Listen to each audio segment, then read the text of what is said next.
Peace, peace. How's everybody? We're going to get started after this within a minute. Thank you for joining on.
Shalom, shalom.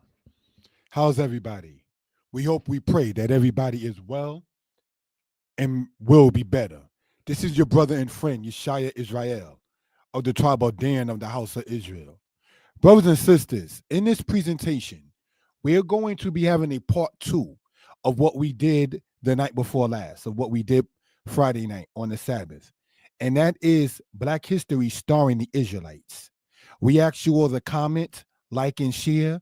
And we ask you all to, brothers and sisters, let me know what you think, good, bad, or indifferent, because a brother is open for constructive criticism. In part one, we went over the fact of the children of Israel coming from the land of the east. Brothers and sisters, we went over the fact of Ezekiel chapter 23, speaking of the origin of the nation of Israel, being from the land of Babylonia by Ur of Chaldees. And brothers and sisters, Creator willing, we want to get into the matter of Sumer, Sumer, and speak a little bit more about Ur of Chaldees, respectfully taking advantage of the fact of our people being attentive in what is referred to as, quote, Black History Month. We want to, from the Israelite standpoint, present what we're talking about historically. Some people may have an issue with there being a, quote, month set aside for, quote, Black history. And there are some on the other side that say that Black history is every day, every month. And so where we stand at, brothers and sisters, is that every day is history. Every day is something to sit there and learn from. But what we want to point out is what in particular part of history are we saying that we as a people come from? Now, in this particular one, we're going to be talking about the children of Israel in relation with the Egyptians mostly. We present that both ancient Egyptians and ancient Israelites is what you would call people of color, or for the lack of a better term, Black. And these are things, brothers and sisters, that we want to talk about. It is not on racist matters, but is more so about presenting a matter in truth. So, brothers and sisters, without any further ado, there will be an intermission in this. We want to sit there, if we will, family, okay? Present this to you all, hoping that everybody is well and will be better. Asking you again to comment, like, share, and subscribe to the channel. Thank you for that, family. All right. I show myself ever so often because people say they would like to see, not a problem. That is definitely acceptable and welcomed. All right. So let us, without any further ado, get into this particular matter. Thank you for that, family.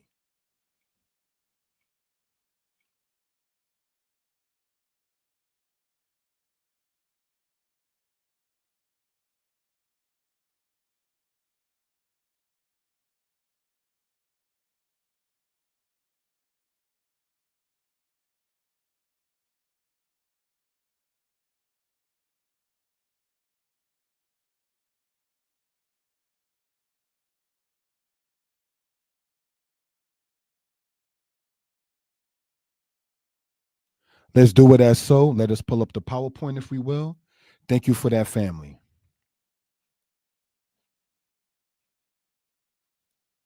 Now, brothers and sisters, let us look at this right here. It says part two regarding Black history. Now, the meme or the flyer, as it says, is this: the Egyptians and others were Black. Tune in to More Yeshaya as he speaks on this and topics of colonization, displacing of people, and renaming of places. So, brothers and sisters, what we care to want to get into in this particular matter is so. And without, again, any further ado, let's do that. Asking you to get your pens, your pads, your paper, and to take notes. Join Yeshaya as he speaks on this topic. Enjoy our Black History Month. And of course, we know that it just cannot be limited to just one month. But brothers and sisters, while people are attentive to it, care about it, have more attention and compassion, if you will, then let's get into it. Thank you for that, family. What you're seeing, brothers and sisters, inside of this, I want to explain. All right, if we look at this, say with the laser pointer, this right here on the with the pictures on the top left hand side, all right, is a picture of Israelites that are inside of the Sennacherib wall, if we will. Sorry about that. Didn't mean to do that. All right. That is inside of you got a little peek already, LOL with that. Inside of the Sennacherib wall in that particular case. All right. When you go into there, they will sit there and explain to you that these are images of Israelites that was taken into the Assyrian captivity. Now, I'm not trying to be funny or nothing like that. The images of the two people seem to be of bearded men and braided hair going back. And who do we know to have hair to be braided going back among peoples? Okay, just saying that in that case. All right, what you're seeing on the top right hand side is a picture of brothers and sisters Taharka. And Taharka was a person that ruled in the 25th dynasty of Egypt, brothers and sisters. He ruled in part Ethiopia and he also ruled in Egypt. And he's mentioned in the Bible in the book of 2 Kings, chapter 19. 2 Kings, chapter 19, when you read about a one named Taharka. And this is whom is speaking of in this particular case. As pointed out last year during, quote, Black History Month, the Israelites did not sit there and have a mindset to want to say, oh, you're dark skinned or you're light skinned or your lips are big or your nose is widened. And this is why, no, such was not the case in that particular matter. What you're looking at is on the bottom left-hand side is from the 18th dynasty of Egypt, showing people of the Amu people or the Retenu people or the people of Kor, Khor, that were inside of Egypt, brothers and sisters. These people in the Bible will be called Syrians when the Greek translation is there, and Arameans when it's translated from the Hebrew, same people. And what we want to emphasize or point out in that particular case, brothers and sisters, is the fact that the people we're looking at and showing in history, even on the walls of Egypt, even from the matter of showing the people and their physical characteristics from the walls in Assyria, are people of color. All right. So whether it be Israelites on the top left hand side, sorry, or it be a matter of an Ethiopian ruling in Egypt on the top right hand side, or it be in the New Kingdom in 18th dynasty Egypt on the bottom left hand side, or if it be in the 19th century AD, brothers and sisters, in which people were shown slaves as Egypt, painted by a guy named Poytner, Poytner, brothers and sisters, and this is how he painted the Israelites and the slave masters inside of Egypt in this particular case. So these are things, brothers and sisters, that we care again to sit there and bring out, if we will, for reference purposes. All right. So let us, brothers and sisters, get into this. If we will, thank you for the time. Now, what we're going to get into and talk about in this particular case here is due to the fact that some people wanted to keep on debating. There was a post that somebody made on Facebook, and the post that the person made was saying that the ancient Egyptians were black. Now, the people in the comments who may have not agreed with it, under maybe racist tones, under tones of disrespecting even the Egyptians, and could care less about their nationalistic spirit, just wanted to sit there and state anybody who essentially went through there was called an Egyptian. Such was not the case. Because when you know Egyptian history prior to the timing of Ptolemy's ruling, they were not Egyptians. They were ruling in Egypt, but they were not Egyptians, just the same. Brothers and sisters, when we go back here, for instance, and look at the top right side, Taharka, that was in Dynasty 25 of Egypt, he was ruling in Egypt, but he was not an Egyptian. And so these are things, brothers and sisters, again, that we care to sit there and bring out, say, for reference purposes. All right? So let us continue in this particular matter. The Egyptian history is based mainly on the matter of the rulers, that is to say, the pharaohs. The Egyptians themselves stated that they came from a place that is by modern Uganda, the Rwenzori area. The Rwenzori Mountains by the area of Uganda today is south of modern day Egypt. So now, if according to the Egyptians, from dating from the timing after the Scorpion dynasty and talking about where they come from, starting with the era and the timing of ancient Egypt from the Old Kingdom era, if they're saying they're coming from south of where Egypt is, where did the Egyptians themselves in history state that they were ever European? Where did the Egyptians ever state that they come from another place?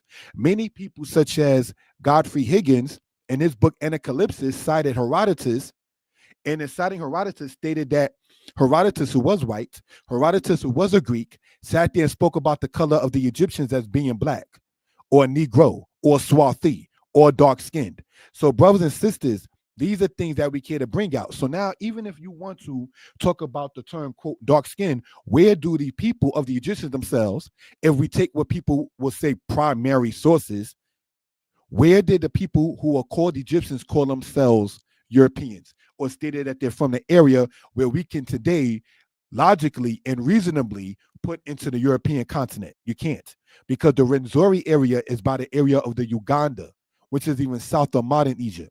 You understand? That is not European. Now, brothers and sisters, sidebar, in a way, the Bible speaks about the Egyptians coming from the land of Patros. You understand? Patros or Piteret is, brothers and sisters, modern day Sudan. So whether you take the biblical citation in Uganda and Sudan, you can say it's kind of close to each other, if you will, depending upon colonization and naming of places. But both the Bible and the Egyptians themselves speak about the Egyptians coming from a place south of modern Egypt. So where then do we get the concept of saying that the Egyptians would have perhaps been of European people? Absolutely not. And these are things we care to bring out for reference purposes. All right. The Bible speaking about the children of Israel, we went over last Friday night on the platforms. Thank you for the people subscribing. Thank you for the people sharing the matter. The children of Israel is known for coming west. Pardon me, I totally stand corrected. The children of Israel, according to the Bible, nationally, natively, came east of where the land of Israel is. So just like the Egyptians came from south of where the Egyptians eventually ended up in history, the children of Israel came from east. So we have to sit there and note where a people themselves are saying where they come from. So these are things, again, that we care to point out for reference purposes. All right, let's get into this. The fact too remains the legal matter of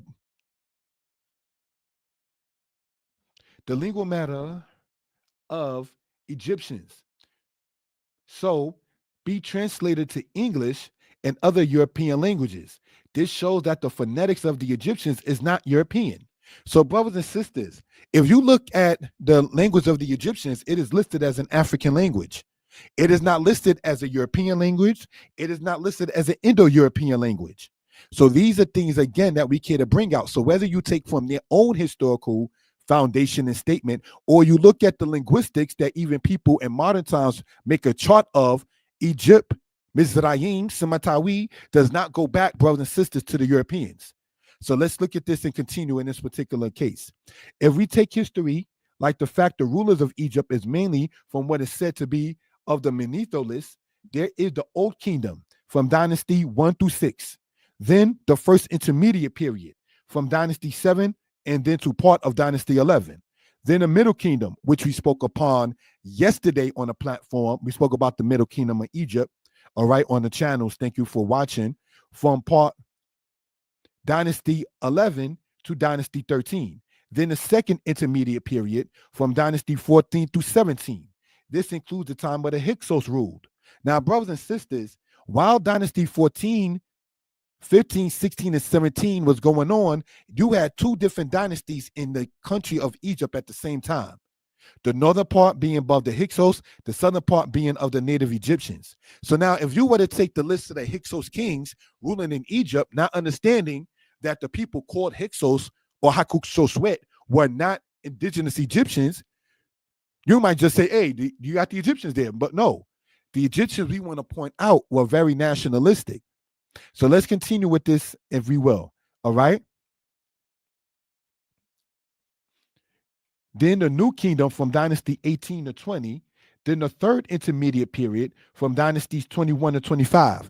The Tahaka we spoke of earlier is in Dynasty 25. Then the late period from Dynasty 26 to 30. Then the Ptolemy era.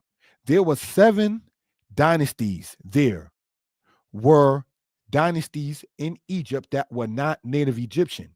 Now, what am I saying in this case? Of the dynasties that we spoke about ancient Egypt, there were some of them that were not indigenous to the Egyptian people. Let's continue. All right. Dynasty 15 to 16 were the Hyksos. Dynasty 22 were the Libyan, who were called the Libu and the Meneptah Stela. Dynasty 25 was the Kush or the Nubian dynasty. Dynasty 27 was that of the Persian with Darius, the same Darius mentioned in the Bible. Dynasty 31 was Persian again. And then we have Dynasty 32, which was Greek. So the Greeks came to rule Egypt with the timing of Ptolemy after Alexander died. The fact Cleopatra did speak ancient Egyptian and is shown as being impressive as such being of a European shows that the lingual matter of the Egyptians and that of the Europeans is not the same. The Cleopatra that we keep on speaking of in history, brothers and sisters, was a Ptolemy ruling woman, ruling in Egypt. But if you didn't know about her identity and her ethnicity, some people might have thought to say that she was black, but then actually she was of the Ptolemy people, who were of the Greek people, who were of Caucasian or European people.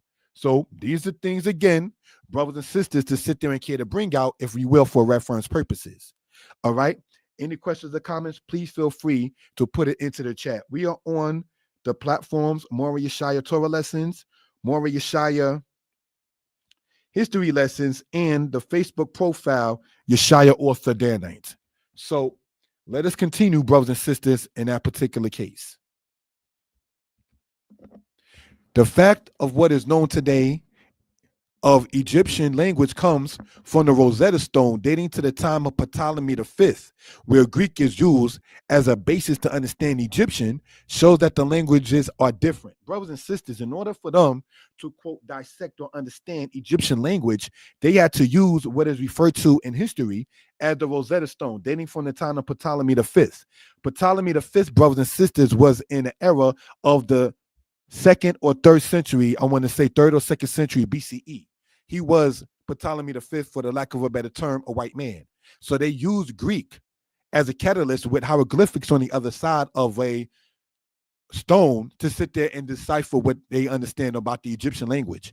If that is the case, then again, it shows that the Egyptian language is not of the Greek language, not of the Latin language, not of the mother and father of European languages. So the Egyptians were not European, nor was their language. Let's continue, brothers and sisters, in this. This is not a racist statement. Regarding the fact that Ethiopia was not conquered by Europeans, like the Egyptians and the Hebrews, shows that in Dynasty 25, there was no way to show the Nubians as looking European. In Cecil B. DeMille's film called The Ten Commandments, brothers and sisters, they had to show, brothers and sisters, the people of Ethiopia as being people of color. See, they could show Yul Brynner being a European. They can show Charleston Heston being an Israelite, because both the Egyptians and the Hebrew people were conquered by the Europeans. But because the Ethiopians / the Nubians were not conquered and still able to sit there and speak for themselves about who they are, you had to sit there and show them in their proper image. So these are things, brothers and sisters, that we care to bring out for reference purposes. All right? Regarding the fact of the mummies having, quote, straight hair, the fact remains that for black people's hair to be shown as, say, that of an afro, the fact remains that black people's hair show to that of be an afro, shows that it has to be alive, have breath, and be maintained. So, brothers and sisters, you do know, sadly, that when a person does die, your hair still grows. But if you don't maintain it, it's just going to sit there and, quote, look straight after a while in that particular case, because there's no breath, there's no life in it. And some people, believe it or not, actually look at the fact of the mummies, which we're going to talk about, as to say, see, their hair is straight, so that means it was that. No, stop doing that. Brothers and sisters, this Arabian guy tried to sit there and say, oh, well, you're not Egyptian, and I never said I was. I just simply was pointing out that the Egyptians were black. Not all black people are Egyptians, but all ancient people of ancient Egypt stock were of black people. These are things that we do want to point out. All right? Black people who get what is called dreads or locks do have to take their afro and twist it again and again, and even after that, the afro grows underneath the locks. In order to understand a people, Egypt or anyone else, one must understand the lingual matter of a people.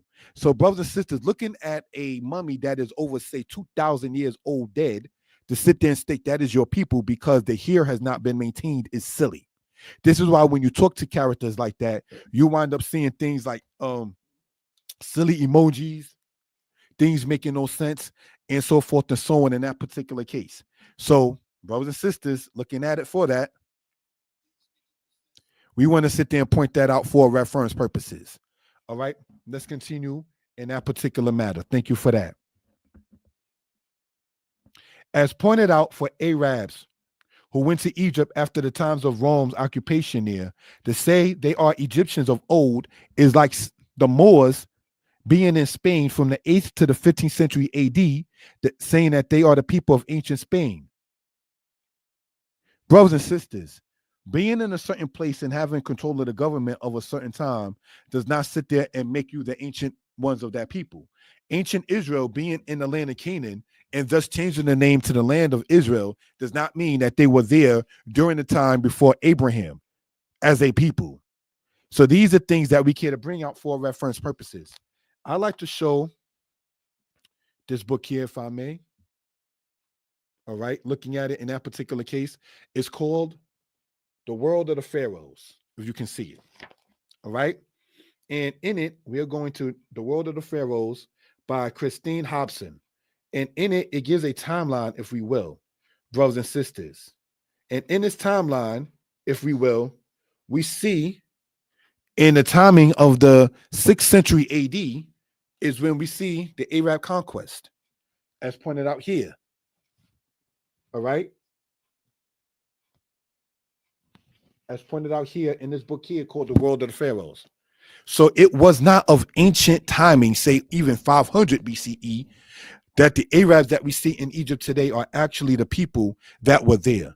They came there after even the time of the fall of the Western Roman Empire when the Byzantine Empire was still in existence.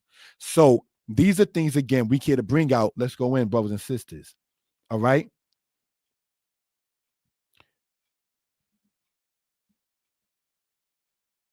Being in a place for a while does not mean you have, quote, squatters' rights to the culture and legacy the people who were there have and left. Antiochus III, in the battle that he had against the Ptolemies, he was going and he was able to get what is now called Palestine. Let's explain what we're talking about, brothers and sisters, because Palestine, brothers and sisters, I remember talking to some people who were Palestinian when I said Israel. They was like, it's Palestine.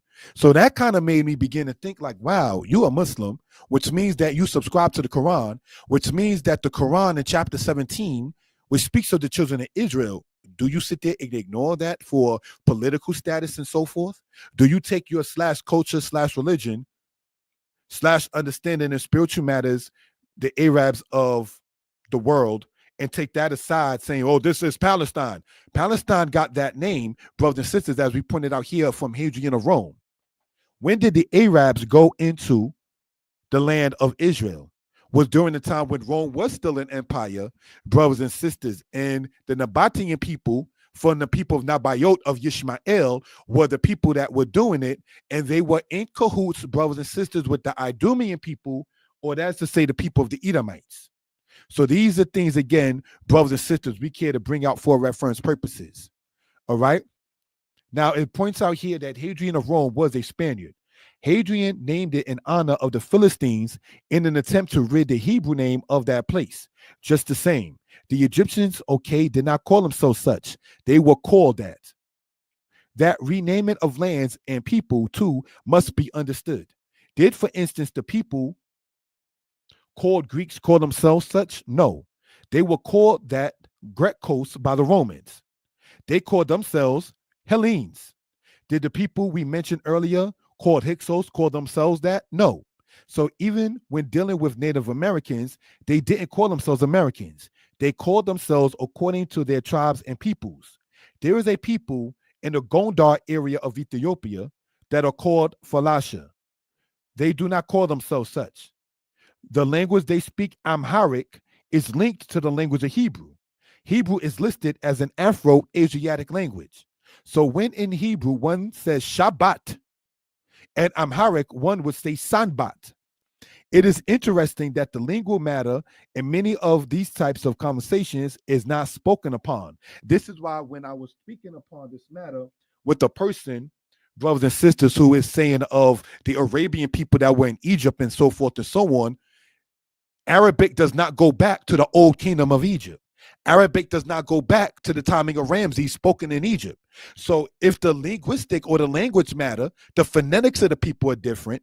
I am not into worshiping the Neteru of ancient Egypt, but when, and I ask in no disrespect, when did the Egyptian gods become the Islamic gods?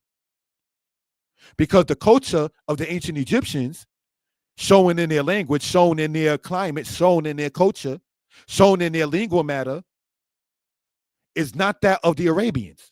So when did that change? Brothers and sisters, you've been in Egypt maybe too long, Mr. Muhammad. Just like black people in America, Sister Shaniqua, Brother Tyrone, maybe we've been in here too long. So maybe we want to sit there, and as it says in Isaiah, it shall be as a chaste roe, and everyone shall go back to his land, and everyone found joined going against that shall be thrust through. So, brothers and sisters, we definitely know that all things will come to where it's supposed to be. Truth will come up, brothers and sisters. And as it says in the same prophet Isaiah, after citing Isaiah 13, we cite Isaiah chapter 20, Isaiah chapter 24, where it says, brothers and sisters, the earth will no longer hold the blood that's been spilt upon it. So these are things, brothers and sisters, that we care to sit there and again and bring out for reference purposes, if you will. Right? Let's continue. Getting into this matter here.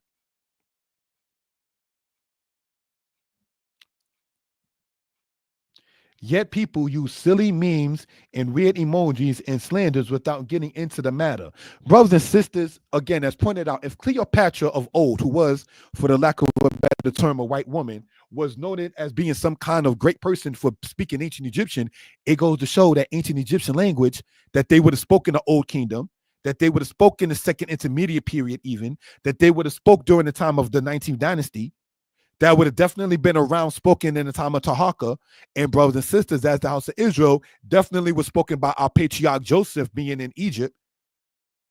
It's not European. The language, the culture is not of the Europeans. Neither is it of the Arabians. So, brothers and sisters, because the children of the ancient Egyptians are not in their land able to speak, and because the children of Israel are not in their lands able to speak, the Europeans and the Arabs have come in and assimilated the culture by wanting to be in the history of such. But no, such is not the case. One of the key things they did was make what they call the Suez Canal. That was not just perhaps just for business purposes, to cut off the so-called Middle East, even though Egypt is called in part the Middle East, from Africa itself. Brothers and sisters, Thutmose III went back and forth between the land of Israel and the land of Egypt. Brothers and sisters, Jeroboam, who later became the king of the northern tribes of Israel, went back and forth from the land of Israel into the land of Egypt. Brothers and sisters, Necho Wahambre of Dynasty 26 went past the land of Israel, going all the way, brothers and sisters, in his attempt to go over where Assyria was. But in order to do so, he had to go and cross where the tribe of Judah was. And that is when we get into the book of Chronicles, when Josiah, king of Judah, went against Necho of Dynasty 26 and was assassinated.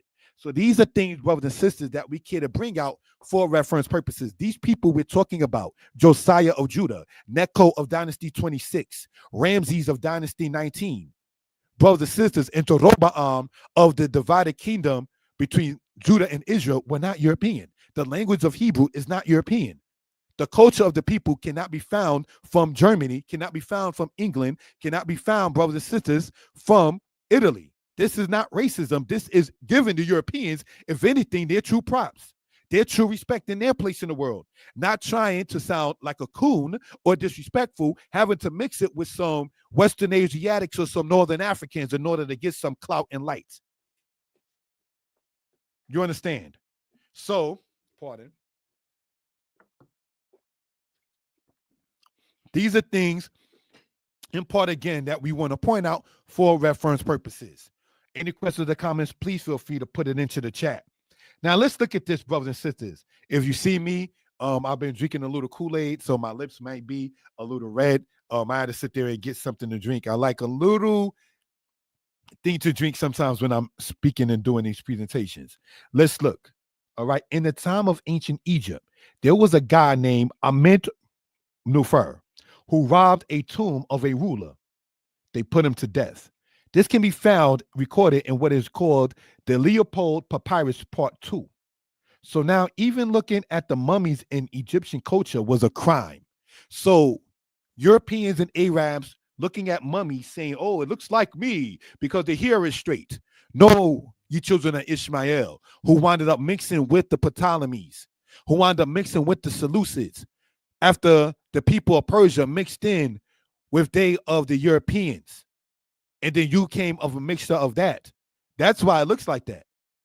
Brothers and sisters, and that's pointed out in this book here, brothers and sisters, The World of the Pharaohs by Christine Hobson, it gets into a matter of speaking upon the matter of when the Arab conquest of Egypt came in, around the timing after the fall of the Western Roman Empire, when the Byzantine Empire was still in existence. Let's continue, family, to give a timeline to such. If a guy that went into the Egyptian tombs, brothers and sisters, dealing with the ruler Sobekimsaf, was put to death, why do people go and look at mummies as a catalyst? Be it the Black conscious community, for the lack of a better term, or the Arabs that show it inside of the museums. The ancient Egyptians weren't like that. All right, let's look at this. Howard Carter would not get love from Egyptians for, quote, finding Hatshepsut. Hatshepsut even spoke of the, quote, barbarians who were in history called the Hyksos. They also of the Amu Asiatics of time before Hatshepsut. So Hatshepsut was ruling, brothers and sisters, in Dynasty 18. What she was talking about and saying the people of the barbarians, they who were not of the Egyptian people, were still black people that were ruling prior to her. So, brothers and sisters, we cannot take a civilization or a historical place like ancient Egypt, having different dynasties, 32, the last one being white, and then try to sit there and say, well, they must have been back there too. Because the fact, if you want to look at it, the fact of them having dynasties shows it to be different. Then when you try to sit there and talk about it, oh, well, you had sub-Saharan Africa. Where did the people of ancient Egypt, the ancient Libyans called the Libu, called Libya in history, called Cyrenia in history, where did the people of Tunisia or Algeria, all those countries in northern Africa, from Morocco going all the way east to Egypt, where did they in their ancient times call themselves northern Saharan people? For you to sit there and colonize Africa and then sit there and say sub-Saharan. So in other words, it's light on the top in complexion and then darker as you go along. One person earlier in the day sat there and said, black people come from West Africa. So I guess the black people over in Zambia and Madagascar, which is in southeastern Africa, don't count. See, when you're trying to sit there and take it from a colonized place and then try to build a story upon it, those are the silly statements that are made. So we just want to go over that particular matter, hoping and praying everybody as well, and will be better. At this point, we're going to take, as pointed out earlier, an intermission, and we'll be back, family. Thank you for that, for joining on. This is your friend and brother, Yeshaya Israel. Thank you for that.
Shalom, shalom. We're back.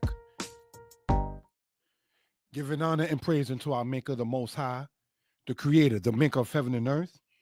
We're going to do it like this, if we will.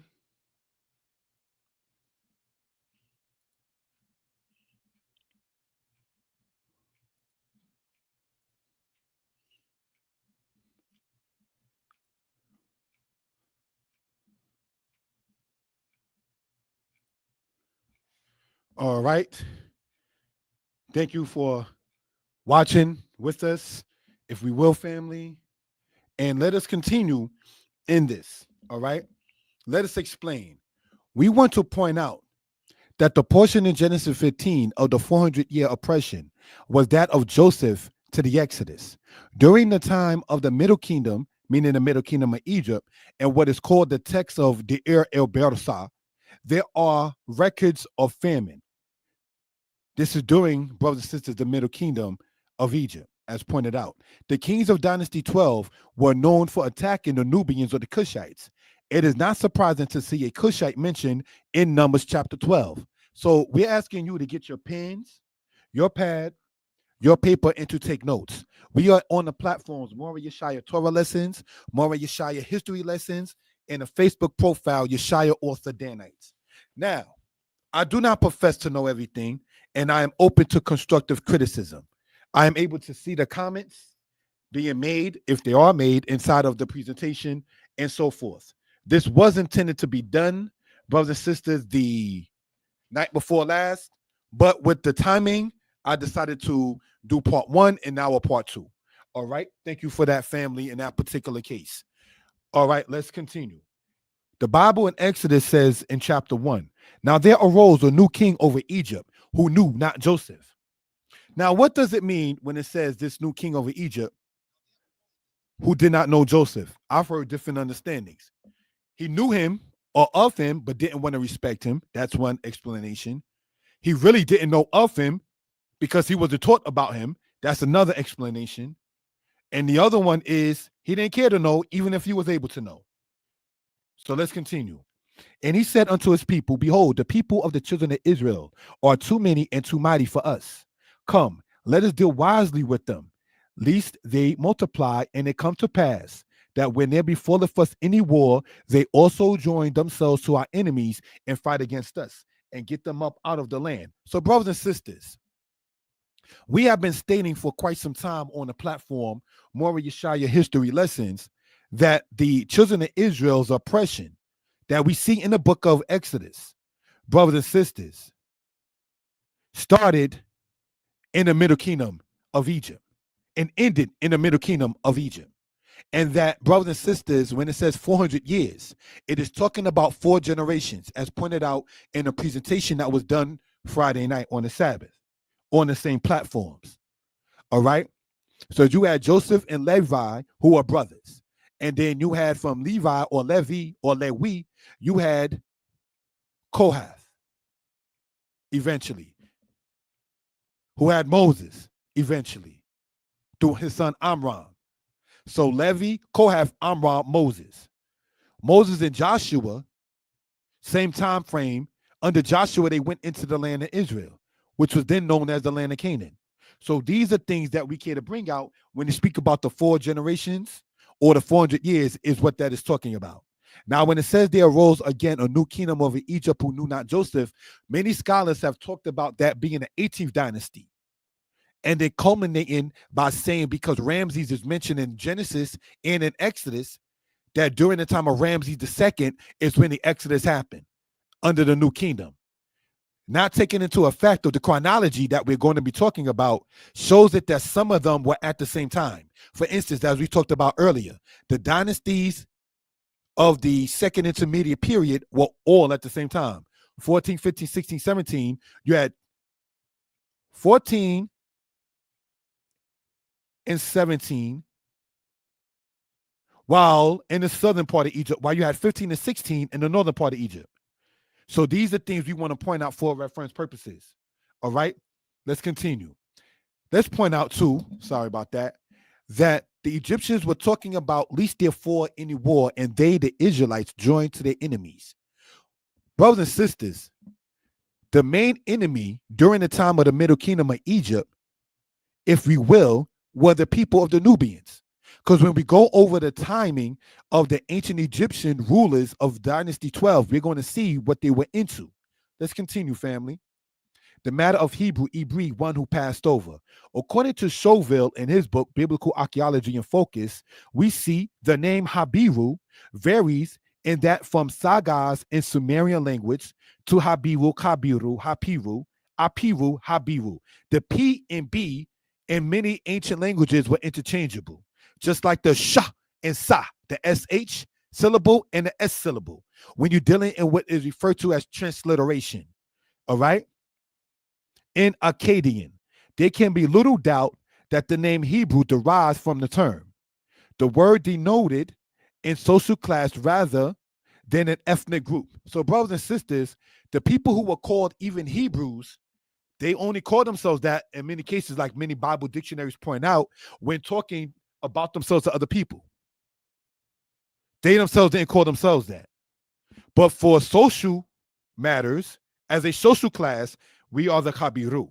So now when you look, for instance, in the book of Exodus chapter 5, and Moses says, the God of the Hebrews have met with us. When you go in the book of Genesis, where Joseph himself calls himself a Hebrew, stolen from the land of the Hebrews,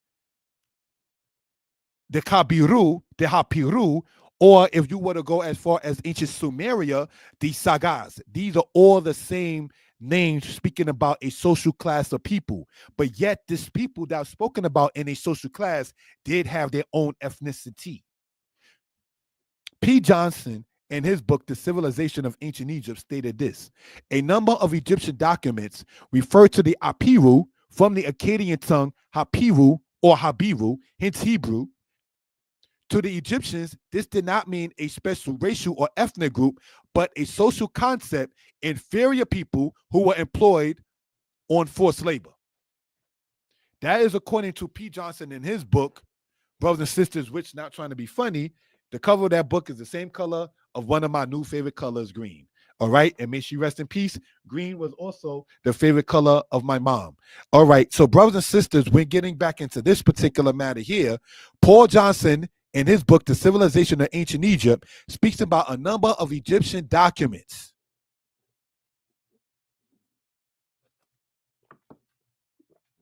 of a people called, say, the Habiru or the Kabiru. Let's continue, family. We want to cite our sources. Terms used regarding the Asiatics. The people called the Amu, Setyu, Retenu, Kor, Dijahi were all people that came, brothers and sisters, whether biblically of the people of Shem or the people of Ham. You would have Egyptians calling Canaanite people Amu or Asiatic, because the children of Ham did go also into what is now continental Asia. You know that by even looking at who started the Babylonian Empire, which is even east of Canaan, which was Nimrod, who was a Cushite, an Ethiopian. So these are things, brothers and sisters, that we care again to point out for reference purposes. All right? Young Israelite, shalom, my brother. Thank you for joining on. Now let's look at this right here. Like the figures quoted for the Sasu or Bedouins and for the Koreans, who may derive their name, later extended to all Palestinians and Syrians. Now, brothers and sisters, we pointed out earlier here, right,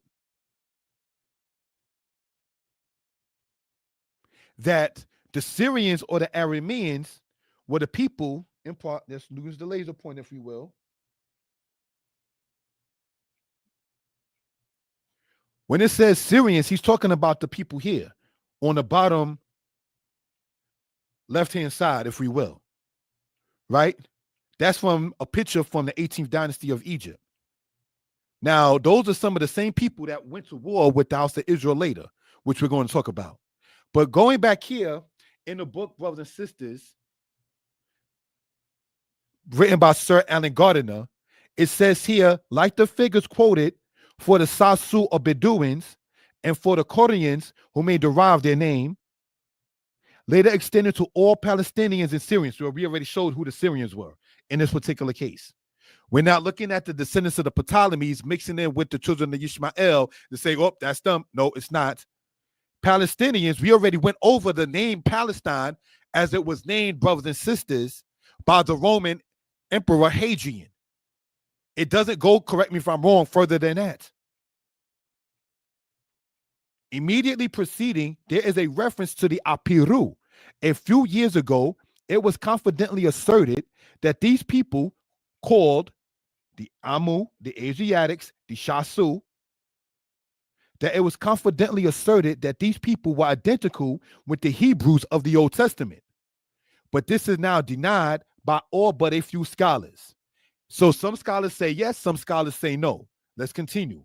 It is, however, generally accepted that they are to be equated with the Habiru, better Hapiru, of the Amarna tablets, because we went over last Friday regarding the Amarna tablets of the Kabiru, for those who did remember, apparently a generic term for outcasts or bandits, belonging to no fixed ethnic groups.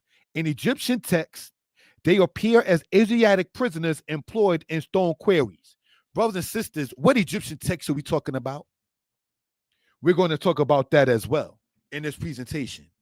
So these are things, brothers and sisters, that we can bring up for reference purposes. All righty. Now, Deuteronomy chapter 5 says that you shall remember that you was a bondman in Egypt. Therefore, the Lord your God commanded you to keep the Sabbath. So brothers and sisters may have wondered why a brother, see, you talking about external things all the time. You talking about the Bible not enough. No, the Deuteronomy book tells us regarding the observance of the Sabbath, one of the reasons is to remember that we was a bondman in Egypt. So there's nothing wrong studying about what happened during that time. So you can pass that understanding on to your children and to your children's children. When the timing comes of Abib and the timing of Passover comes for us as Israel, there's nothing wrong with us understanding what happened with us in the land of Mizraim or Egypt. So these are things, again, we care to bring out, brothers and sisters, for reference purposes. Thank you for that. These terminologies, Shasu, Bedouins, Amu, Setu, belonging to no fixed ethnic groups, because you could have been either biblically Canaanites who were Hamitic, or you could have been the Shemitic Israelites who were not Hamitic and still called those names by the ancient Egyptians. In Egyptian texts, they appear as Asiatic prisoners.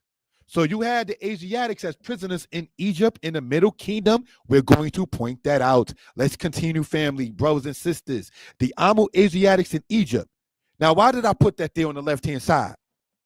Where it says, Dan shall be a horned snake in the path that bites the horse of heels.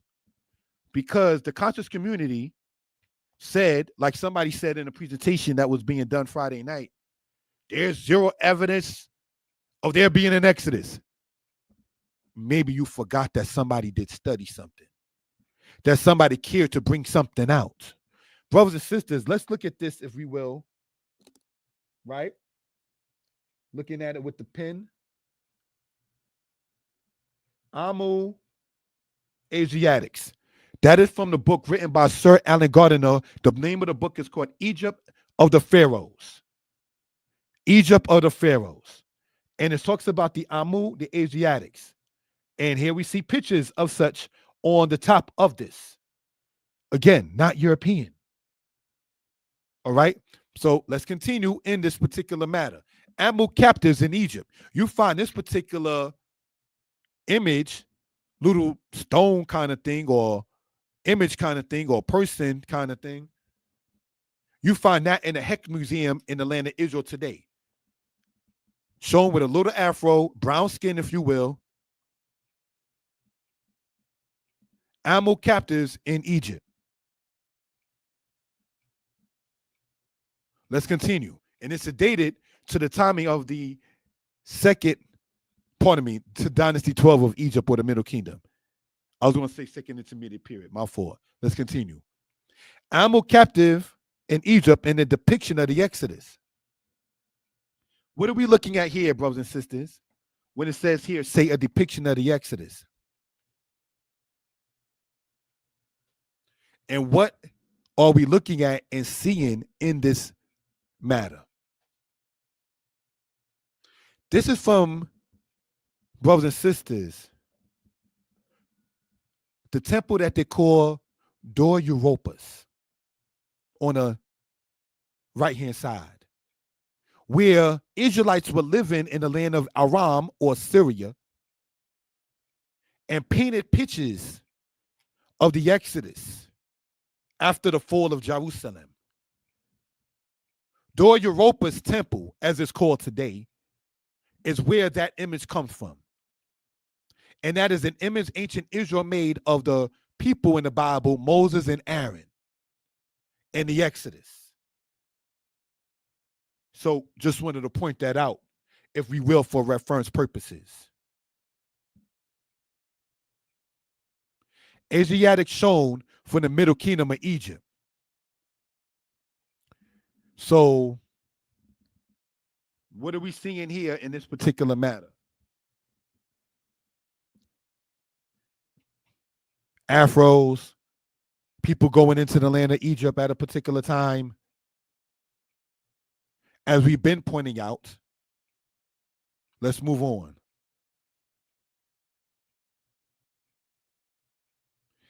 Captives in Egypt, the Amu. Brothers and sisters, the picture on the right-hand side is said to be from the old kingdom of Egypt, still showing an Asiatic captive. So the children of Israel in the middle kingdom of Egypt as captives were not the first captives that the ancient Egyptians had. See, remember when they sold Joseph? Remember what his brother said? Oh, they see Ishmaelites that were going into the land of Egypt. So the children of Jacob already knew that Ishmael and other people were already interchanging people as slaves.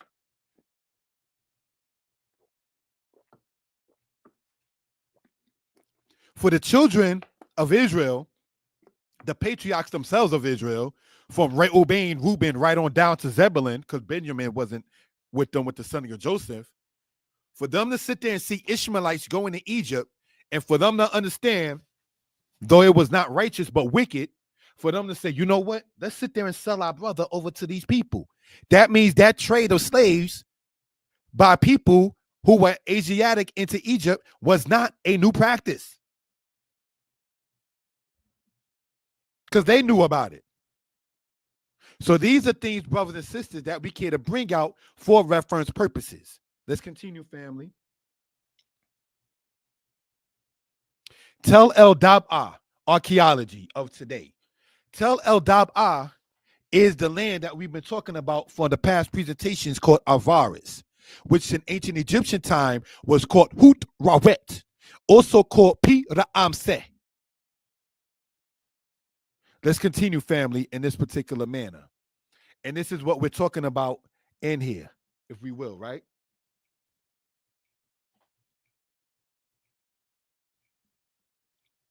Looking at it with the laser pointer, Avaris, Goshen, Pithom, all this area here in northeast Egypt.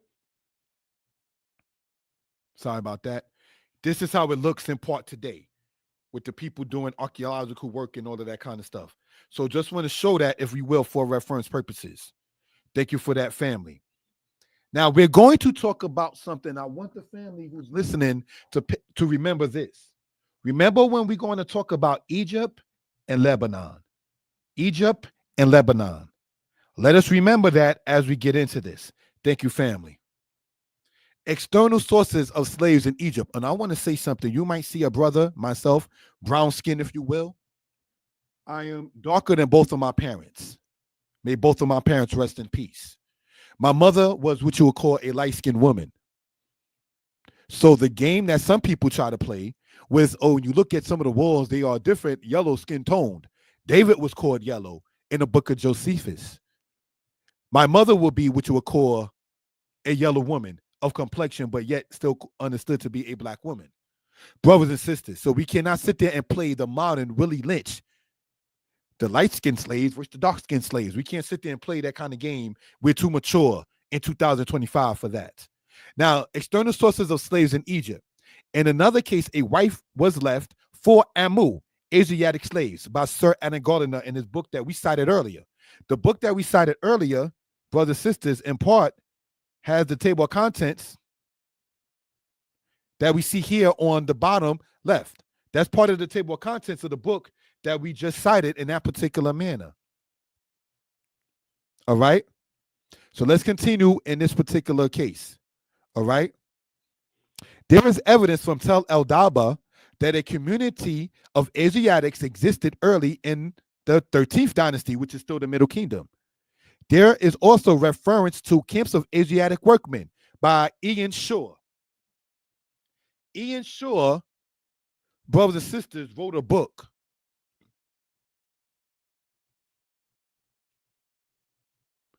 that is online. Why do I sit there and go through all of that? Because we want to cite our sources. Israel. We want to cite our sources. We want to bring this information out to our people and leave, if we can, no stone unturned.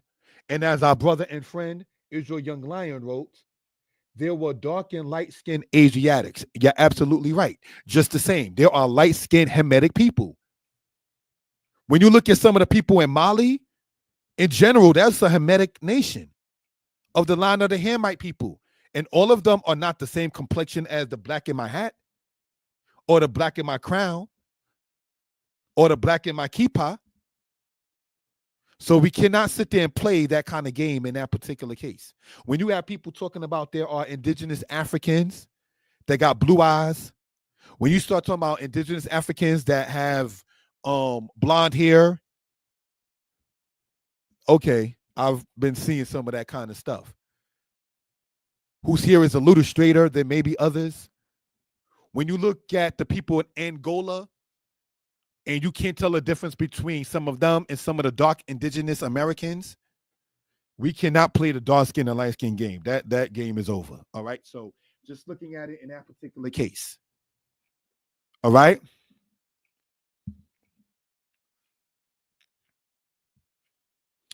Not until the Middle Kingdom is there evidence of Nubians and Asiatics as domestic slaves in Egypt.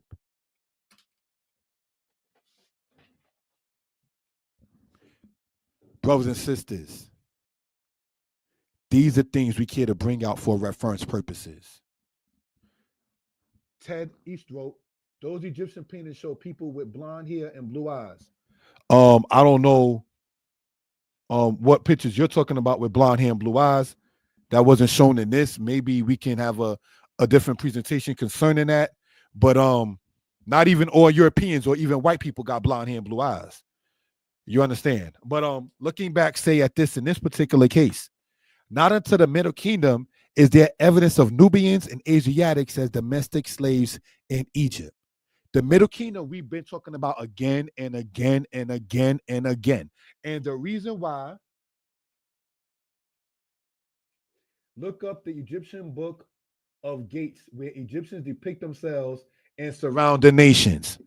Okay, I'll have to look into that to sit there and see that, because the book that I have by Lorna Oakes shows Ramses of the New Kingdom as being what you call pitch black. So Ted East, thank you for that. But I'll look into that. I appreciate it. But the book that I just cited verbally, not even inside of the presentation, Encyclopedia of Ancient Egypt by Lorna Oakes, shows Ramses to be very, very black. All right. So just want to point that out in that particular case. But getting back, if we will, into this particular matter here. Now, and I'm glad that you mentioned 1200 BCE, because I'm going to not mention that. Why I'm glad you mentioned that, but I will mention that as we go along. And I want to say for the record, I am, brothers and sisters, drinking in part, I know this is going to look a little hood or ghetto, my Kool-Aid. So if my lips look a little red, that's why, from what I'm drinking as I continue to speak. Okay, but we're going to hold on to that date that you just said there in 1200 BC for a reason. Let's move on, brothers and sisters, in this particular case. If in the Middle Kingdom that we've been talking about, citing Ian Shaw, citing Gardiner, and citing the other author here by the name of David, Not until the Middle Kingdom is there evidence of Nubians and Asiatics as domestic slaves in Egypt. What does domestic mean? Household. Let's go on and see what the Egyptians had to say in part. All right.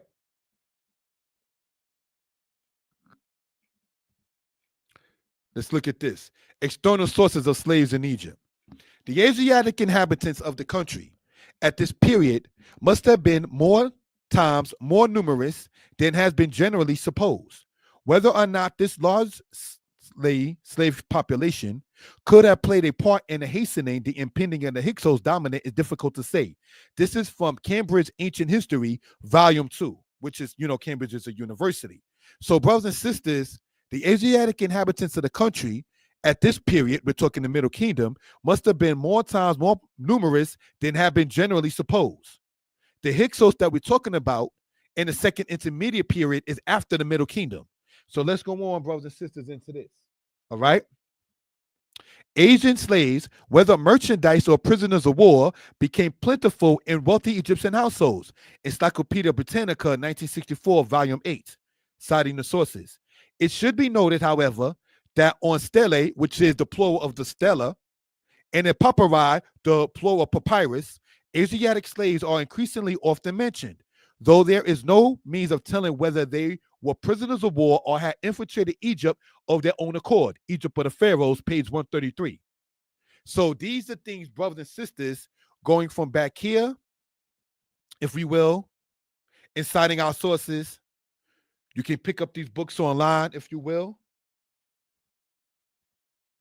And going and looking at this here, this here, this here. Now, it's not, and I want to say this to the said conscious community and to the Israelite community. It doesn't hurt.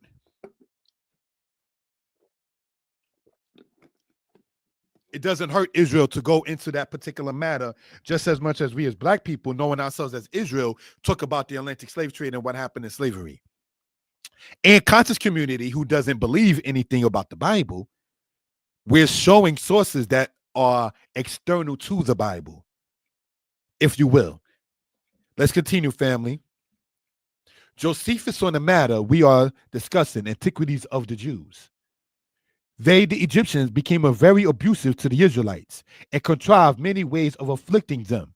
For they enjoined them to cut a great number of the channels for the river and to build walls for their cities and ramparts, that they might restrain the river and hinder its waters from stagnating upon its running over its own banks. Because we're talking about the Nile that overflows. They put things there to cause it to not have the overflow. That was too high, that is. They set them also to build pyramids, and by all this wore them out, and forced them to learn all sorts of mechanical arts and to accustom themselves to hard labor. Brothers and sisters, these are things that we care to bring out for reference purposes. Middle Kingdom of Egypt took place circa, or the time frame, 2000 to 1600, 1600 BCE, standard chronology. During the time, the 11th, 12th, and 13th dynasty strived. Egypt emerged as an imperial power. Egypt also started gaining power of Nubia with its military force. Why do we talk about that? Because, brothers and sisters, remember we spoke earlier about the Nubians being victims of the Egyptians during the timing of Dynasty 12, during the timing of the Middle Kingdom of Egypt. And then when we go chronologically in the Bible, and it speaks about the Nubians under the word Cush being one of the wives of the prophet Moses. Yes, I said one of the wives. Moses had more than one wife. But getting back into this, when it says here that in Numbers chapter 12 in the Bible, speaking about the Ethiopian woman who Moses had taken, if Moses, according to the Bible in Exodus chapter 11, was a great man in the land of Egypt, as pointed out by many in Exodus, in the book of Josephus says that when Moses was a general in the army of the Egyptians, made an expedition against the Nubians, is how he got the wife that we read of in Numbers chapter 12 named third beast. A lot of, in Greek, that transliteration that is. A lot of people, when I was presented that Moses had an Ethiopian wife or more than one wife, there was Zipporah of Midian, and there was third beast of the Cushites. Many people, without no offense intended, asking me why I say so, would just dismiss what a brother was saying. Just as much as when a brother was presenting, and I'm open to constructive criticism, and as a teacher will always be a student. I said on Facebook that Solomon had to know Spanish in order for him to be doing business with the people who were other Europeans in Tarshish, which is Spain. Brothers corrected me by saying the Spanish that we know of would have been a Latin form called more so Castilian in those days and times. And I said, thank you for that. Definitely respected, as opposed to the people putting emojis of silly faces. We ain't got no time for that. Ain't no LOL in these presentations, brothers and sisters. So these are things, brothers and sisters, that we care to bring out, if we will, for reference purposes. All right.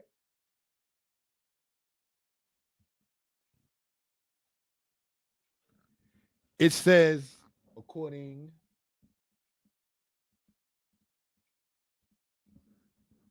Shalom, Beit Zadok, Shalom, Israel Young Lion, and Ted East.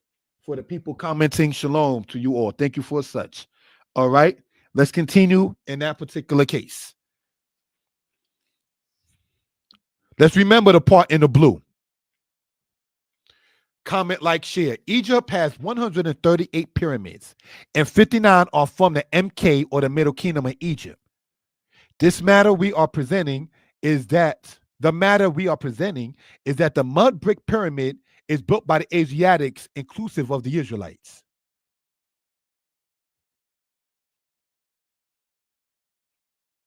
So now when we read in Josephus, and it says about the people, brothers and sisters, were made to build pyramids, this is part of what we're talking about on the right-hand side. The mud brick pyramids. Remember, they had to use straw to make brick. Let's continue. When you read in Exodus 5, and this is showing it up more close, if you will. Senusrit, the first and second, had what you call the mud brick pyramids built.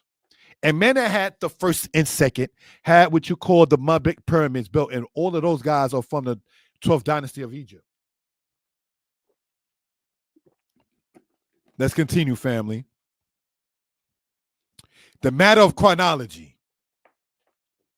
The dates for the majority of the pharaonic period, that's to say 3000 to 664 BCE, are based mainly on ancient king lists, dated inscriptions, and astronomical records.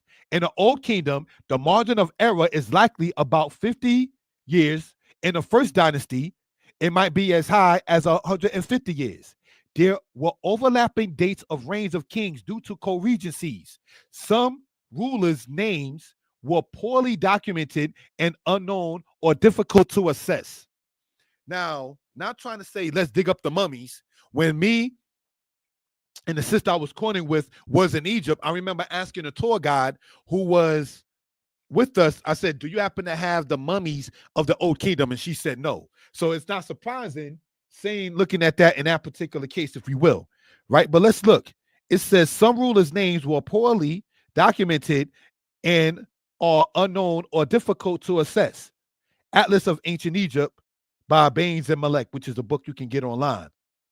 Actually, I got that book in front of me right here, if you can see it. All right. This is part of it in this particular case, if you can see it. The book that we just cited. All right. But brothers and sisters, if the chronology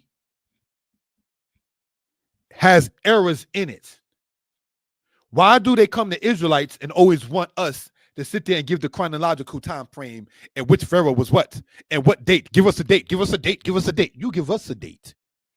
When there's a margin of error of 50 to 150 years in the Old Kingdom, you give us the date. Because the ancient Egyptians, like the ancient Israelites, did not go by BCE and so forth and so on. So ancient Egyptians did not have the best and beautiful history, just like the Israelites did not have the best and beautiful history. So what has been done by, and many say the Black conscious community, hate to have to put it in terms, not ever trying to sound disrespectful, brothers and sisters, is they give you a romanticism. The pharaohs, the priests, the culture, but then don't even speak upon perhaps why those kingdoms and dynasties fell. What happened to it that caused it to fall and not survive? Because as the Israelites, we speak upon why the kingdoms of Judah and Israel fell. Your wickedness. The standard chronology of the 12th dynasty has been remodeled over the years in the light of intensive studies and dated monumental records. Oxford History of Ancient Egypt. So the Ian Shaw that we spoke about earlier, he's the one who wrote that book, Oxford History of Ancient Egypt. No, actually, Oxford History of Ancient Egypt is by Ian Shaw. Thank you. Under the kings of the 12th dynasty, it became the practice from the very beginning of the dynasty for the ruling king to accept as co-regent for the last years of his reign his eldest son and intended successor. Introduction to Ancient Egypt. T.G.H. James is the author of that book. So these are things, brothers and sisters, that we care to bring out for reference purposes. I'm gonna sit there and take out time to look at the comments, if we will. Thank you for that, family. Chiefs of the Genu were depicted with afros and braids. Okay, young Israelite done known what he's talking about and kind of jumped ahead of the presentation and pictures, but it is what it is. Beit Zadok wrote, Shalom Aleichem. I hope everyone had a blessed Shabbat. It was blessed. Yes, thank you. Arabian black and Sudanese black. Yes. Beit Zadok, Shalom, said to that person by Israel Young Lion. Like Shalom Aleichem Aki, good to see you. Beit Zadok wrote, good to see you over here, Mora Yeshaya, one of the best teachers out there. Thanking the Most High for that compliment and to be seen in such light, brothers and sisters. I come from historian teachers, brothers and sisters. This did not just sit there and spring up from just somebody out the clear blue. I want to take out the time maybe to verbalize some of the teachers and influences, some who have passed away. Imam Matina was one of my influences when I was a teenager. You see all of this stuff about this book, the Oxford History, the introduction to this book, this chronological time frame, and going over here into this Egyptologist book and going into the Amarna records and all of that kind of stuff. And woman, may she rest in peace, named Imam Matina, who was related biologically to my first Israelite teacher, Mora Yosef, out of the congregation called Kol She'erit, for those who do know.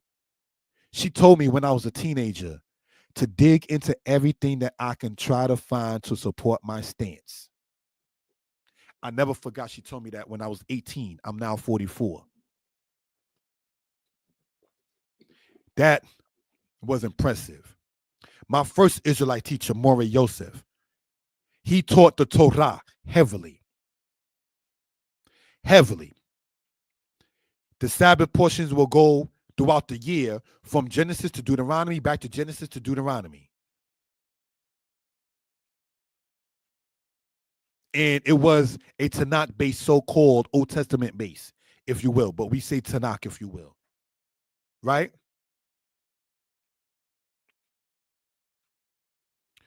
What are we saying in looking at in that particular case? Going from Genesis to Deuteronomy, giving respect on a human level to my very first Israelite teacher, Mora Yosef ben Ephraim, who started the congregations Kol She'erit and the congregation of Shaba, for those who do know upon that history with that, right?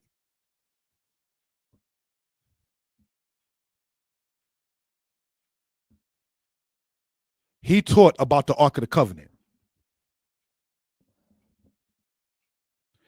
In teaching upon the matter of the Ark of the Covenant, and generally never going beyond the book of Joshua, but having a Tanakh myself, I read into the book of Samuel and read where the Philistines stole the Ark of the Covenant. And I mentioned it to him when I was 10 years old. And I said, during the question and answer period, and I said, Shalom, Moray. Shalom, young man. I was reading the Tanakh and I was reading that the Philistines stole the Ark of the Covenant. And he said, yes, they did steal it. and he stared at me. And I don't say stare in a bad way, and I say this in no disrespect. I was taught from this teacher from age 2, essentially until his death when I was 22. You understand? But at age 10, he never really went into, no disrespect intended, the book of Samuel with us. He just mainly went from Genesis to Deuteronomy, back to Genesis to Deuteronomy. So when I was saying to him that I read something in the Tanakh that he knew, he did not teach me. I don't know what he taught others, but I know he never taught me out of the book of Samuel. We knew about King David because we already knew about King David. We knew about Babylon because we heard about it. But the congregation Kosherit did not focus a lot on history. It focused a lot on understanding the Torah, which is definitely nothing wrong with that. So when you read in the book of Samuel, which gets into the history of the Israelites, which my first teacher, Mora Yosef, did not heavily teach me, he stared at me and looked at me. And he nodded his head and he said, keep studying. See, that's a true moray, brothers and sisters. A true moray is going to tell you to keep on advancing where he has not even brought you. A cult member, on the other hand, is going to say, stay here, don't read that. That stuff is garbage. If you have a foundation in Torah, you can sit there and read anything else and be comfortable because you know where your foundation is at. You know where your foundation is. You know not to go to the right hand or the left. I could talk about Egyptian history and never sit there and think that Hathor and Sekhmet and Babu and Sobek, some of the Egyptian gods, should be worshipped. I don't teach that. I don't teach to worship the Ennead. I know Yah, the Most High, is the creator of heaven and earth. And we could talk about Egyptian history all day long, brothers and sisters. And so these are things, brothers and sisters, to point out, if you will, for reference purposes. My first teacher never teaching me about what happened in the time of the Philistines still in the Ark of the Covenant. When I told him about what I was reading, he said, keep on reading. My main Hebrew teacher, Kohen Mikael, may the Most High continue to bless his life. I learned a lot of Hebrew and fundamental ground Hebrew from Kohen Mikael, who is a teacher out of Hashaba Yisrael. And my main Hebrew teacher, and I told him that, no disrespect intended, to him. I said, you're my main Hebrew teacher. Another Hebrew teacher that I had, may he rest in peace, is Moreh Mishael. But the teacher that I had mainly eye to eye, face to face, was me being taught by Kohen Mikael. He did not get the time to teach me certain things in Hebrew, such as the waw consecutive or the waw hakipuk, which in biblical Hebrew makes the past tense turn to the future tense and the future tense to the past tense. So when we read the Bible, it says, and David said, the Hebrew says, Wayomer Dawid, but Yomar or Yomer is the future tense. But it prefixed with the wow sound makes the future tense a past tense verb. He never taught me that. So when he found out, or he knew that I knew it, and we was in a congregation that no longer exists, Ben Yadat, that was in Brooklyn, New York, and I was called up to read the Torah, he sat there, or stood there, that is, and he said after he understood a younger man or a man knew certain things about Hebrew that he did not teach me, he told me too, like Moreh Yosef, keep studying. That's what a true teacher does. They tell you to keep on going, even beyond what they had the time to tell you about. A cult member, that's how you can tell the difference between camp and cult. They don't want you to sit there and read certain things. Like doctors, some, not all, because you have the doctor's book of home remedies, so I'm not going to bash all doctors. But I remember a doctor, when I mentioned an herbal book, he shut me down. No. All I said was I read in the herbal book. No, like herbal books talking about golden seal and red clover and suma, which are the 3 herbs that people in Brazil use because HIV and AIDS is high out there. So they use red clover, suma, and golden seal. When he start talking about herbs like dandelion and things of that kind of nature, that doctor, no, like herbal books are kryptonite to a doctor in certain cases. Like, don't you ever mention that. No, we can't do that. Like, wow, is that serious? Yeah, because see, the pharmaceutical in many cases are drug dealers. And when you start talking herbal remedies, you're messing with their money. And you know how drug dealers feel. about their money and how they operate. So these things, brothers and sisters, we care to sit there and bring out for reference purposes. All right. Let's get into this. Thank you for the time, family. All right. Chronology of ancient Egypt is done in aspect of King's List. See, our friend Ted East, who sat there and put the matter of 1200 BCE. This is why I'm glad you put that. I didn't talk about it when you put it in there, my brother and friend, but I waited until we get to this for a reason. Thank you for typing that in there. So the chronology of ancient Egypt is done in aspect of King's List, Abydos list, Saqqara list, Medinet Habu list, Marsil Stel list, Ramesseum King list.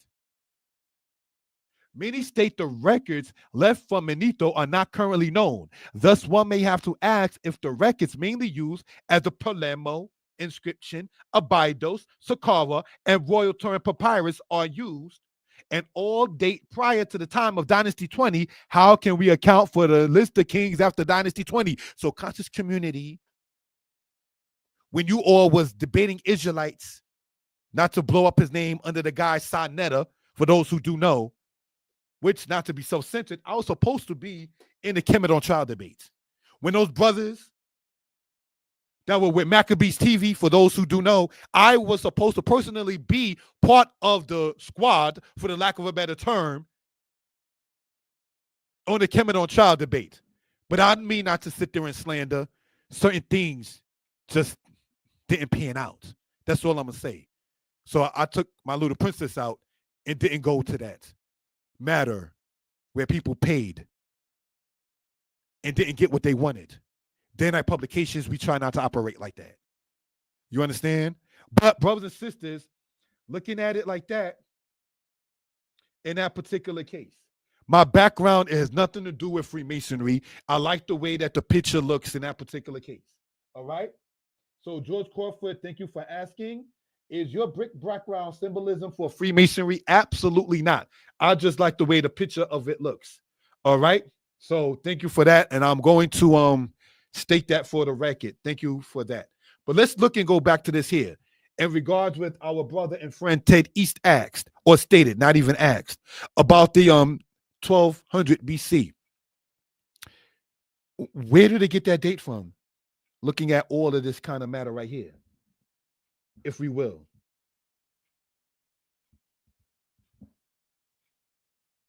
Have I spoken to Zion Lex before? Me and Zion Lex used to go to the same congregation back in the 1990s. Yes, I have spoken with Zion Lex in the past. To answer your question, my brother Mark Asbury, Shalom, same to you, Shalom. And again, no, the brick background has nothing to do with Freemasonry in that particular case. All right, so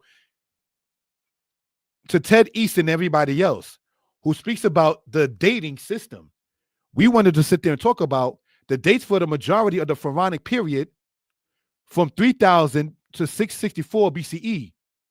Includes the 1200 BCE that you mentioned, our brother Ted.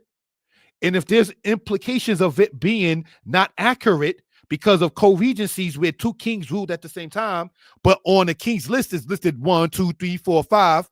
Meanwhile, 4 and 5 could have been ruling at the same time and makes the Egyptian chronology seem longer than it actually is. So these are things we care to bring out. That's why when you mention Ted East, not to blow your name up, when you mentioned the matter of 1200 BCE, I was like, let me hold off on that, seeing it in the comments, get back into it when we get over this here, or into this here. So looking at this here, the Abydos list, Saqqara list, Medinet Habu list, goes from Amenhotep to Horemheb. Thus skips Akhenaten and I. Mersil Steel list. Akhenaten or Hatshepsut nor I Tut are mentioned in the list. So King Tutnuk Amun, or I, or Hatshepsut, who was a woman, or Akhenaten, or from, in that case, Dynasty 18, is not mentioned in the Mersil Steel list. So now when you say, find us Joseph written inside the Egyptian records, find us Moses and Aaron written inside the Egyptian records, you got kings list of the own Egyptian people that don't even have all their kings. So why would you look to sit there and think about the Israelite leaders bringing plagues upon the Egyptians by the God of Israel, the Most High, to be written as detailed inside the Egyptian records? When people say things like, the ancient Egyptians were careful writers of their records, then why do they cross out certain names and place it in and change a person's name? Why do you have king lists that don't have the names of all the kings? Why, for instance, the Saqqara list doesn't have certain pharaohs mentioned? Just the same, Israel. Why is the tribe of Simeon not mentioned in the book of Deuteronomy, chapter 33, where Moses gives the blessing to the tribes? Simeon, the second tribe of Israel, is not mentioned. There's a reason for such. So these doesn't mean that Simeon didn't exist. It doesn't mean because you got Pharaoh king lists that have the names other Pharaoh king lists don't have, doesn't mean, brothers and sisters, that they didn't exist. All right? So let's look. Scarabs are used for the testimony of others. What are we looking at on the right-hand side? This right here, brothers and sisters, is Israel. That is Israel written inside of Egyptian hieroglyphics.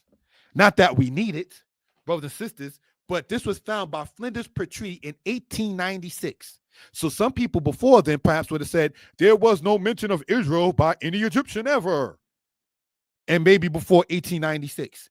Before what is called the Danite stele was found in 1994, I have a book written in 1992 where Redford is saying there's no external reference of David that we read of in the Bible.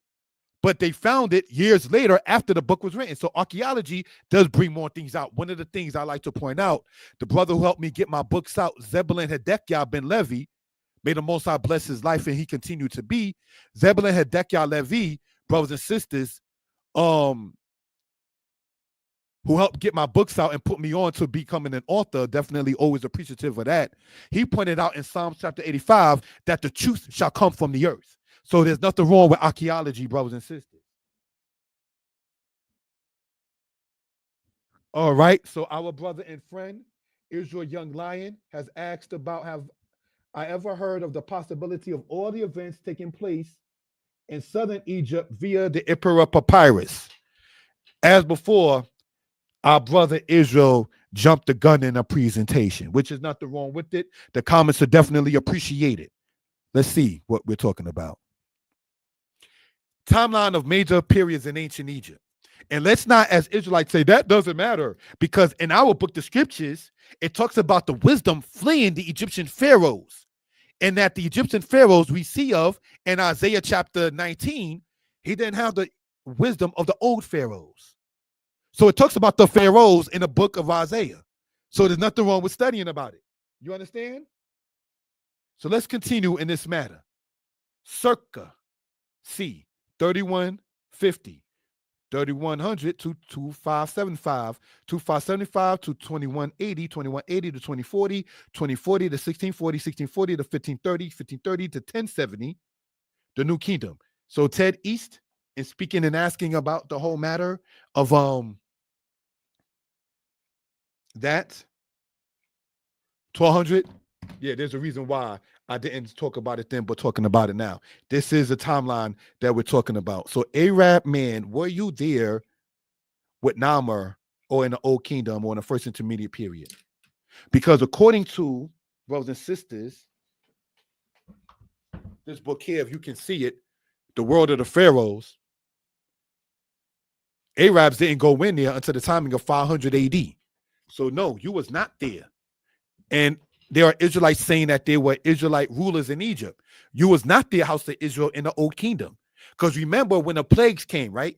It said there shall be a cry in Egypt that has not been heard since Egypt became a nation. So the Bible, namely in this case, the book of Exodus, does not sit there and despise the ancient Egyptians to where we're going to act like you never had a place in history. Yes, you did. It just didn't always be good for the house of Israel. So these are things, brothers and sisters, that we care to bring out. All right? Screenshots are welcome.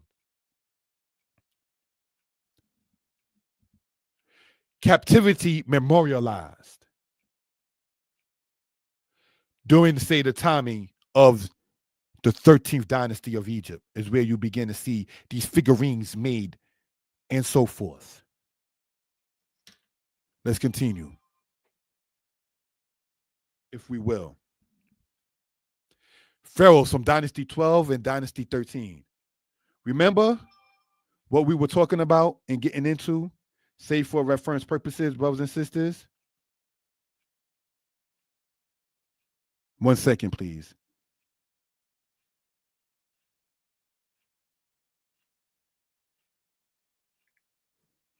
All right, didn't mean to get sidetracked. I got an important message from my supervisor in that particular case.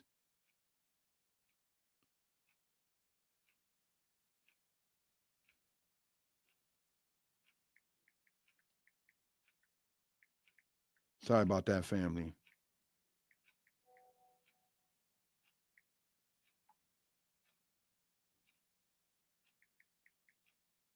All right, thank you. So now, Pharaohs from I do apologize for that. I had to deal with that with the supervisor regarding something with the job. Pharaohs from Dynasty 12 and 13. All right. Amenemhat the first, Senusrit the first, Amenemhat the second, Senusrit the second, Amenemhat the third, and Amenemhat the fourth, and Sobek Nefru. All right. Looking upon it in that particular case. Let's look at this here. Dynasty 13. Sobekhotep the third, Neferhotep. These four, which are highlighted in bold, stand out for a reason. And we're going to get into the history as to why such is the case with that. But, brothers and sisters, remember we spoke about earlier about during Dynasty 12 is when Nubians and Asiatics were captives inside of the land of Egypt. Well, this is the Amenemhat and the Senusrit that had the people building what we call the mud brick pyramids. Not like the stone pyramids of the Old Kingdom, but the mud brick ones. All right. So just want to point that out. Let's continue in this particular case. Oh, by the way, Sobek Nefru was a black woman and was the daughter of Amenemhat the third, and did not claim Amenemhat the fourth as her brother for a reason, even though he was the successor of Amenemhat the third. But Amenemhat the third did not have, brothers and sisters, a son to rule. Sobek Nefru of Dynasty 12 is the last ruler of Dynasty 12, and she was a female. Brothers and sisters. Now in Dynasty 13, we read about Sobekhotep III and Neferhotep. We're going to see why these names are bold types. Let's continue, family, in this particular case. Amenemhat III and Neferhotep I. Amenemhat III on the left-hand side with the nose chopped off, very disrespectful, and Amenemhat, pardon me, and Neferhotep I on the right-hand side. You're not going to tell me, not being about Shem or Ham, that you're going to look at this man on the right-hand side with this chopped statue nose off, with those kind of ears, and say that that was not a black man. Yeah, he was a Hamite, but he was not. My Arabian friends, that's not your people. No more than looking at Spain before the timing of the Moors going in there saying that they were already black. No. Looking at it in that particular case, if you will, right? Left-hand side is in during the timing of Dynasty 12. Right-hand side is during the timing of Dynasty 13. You understand? I don't know.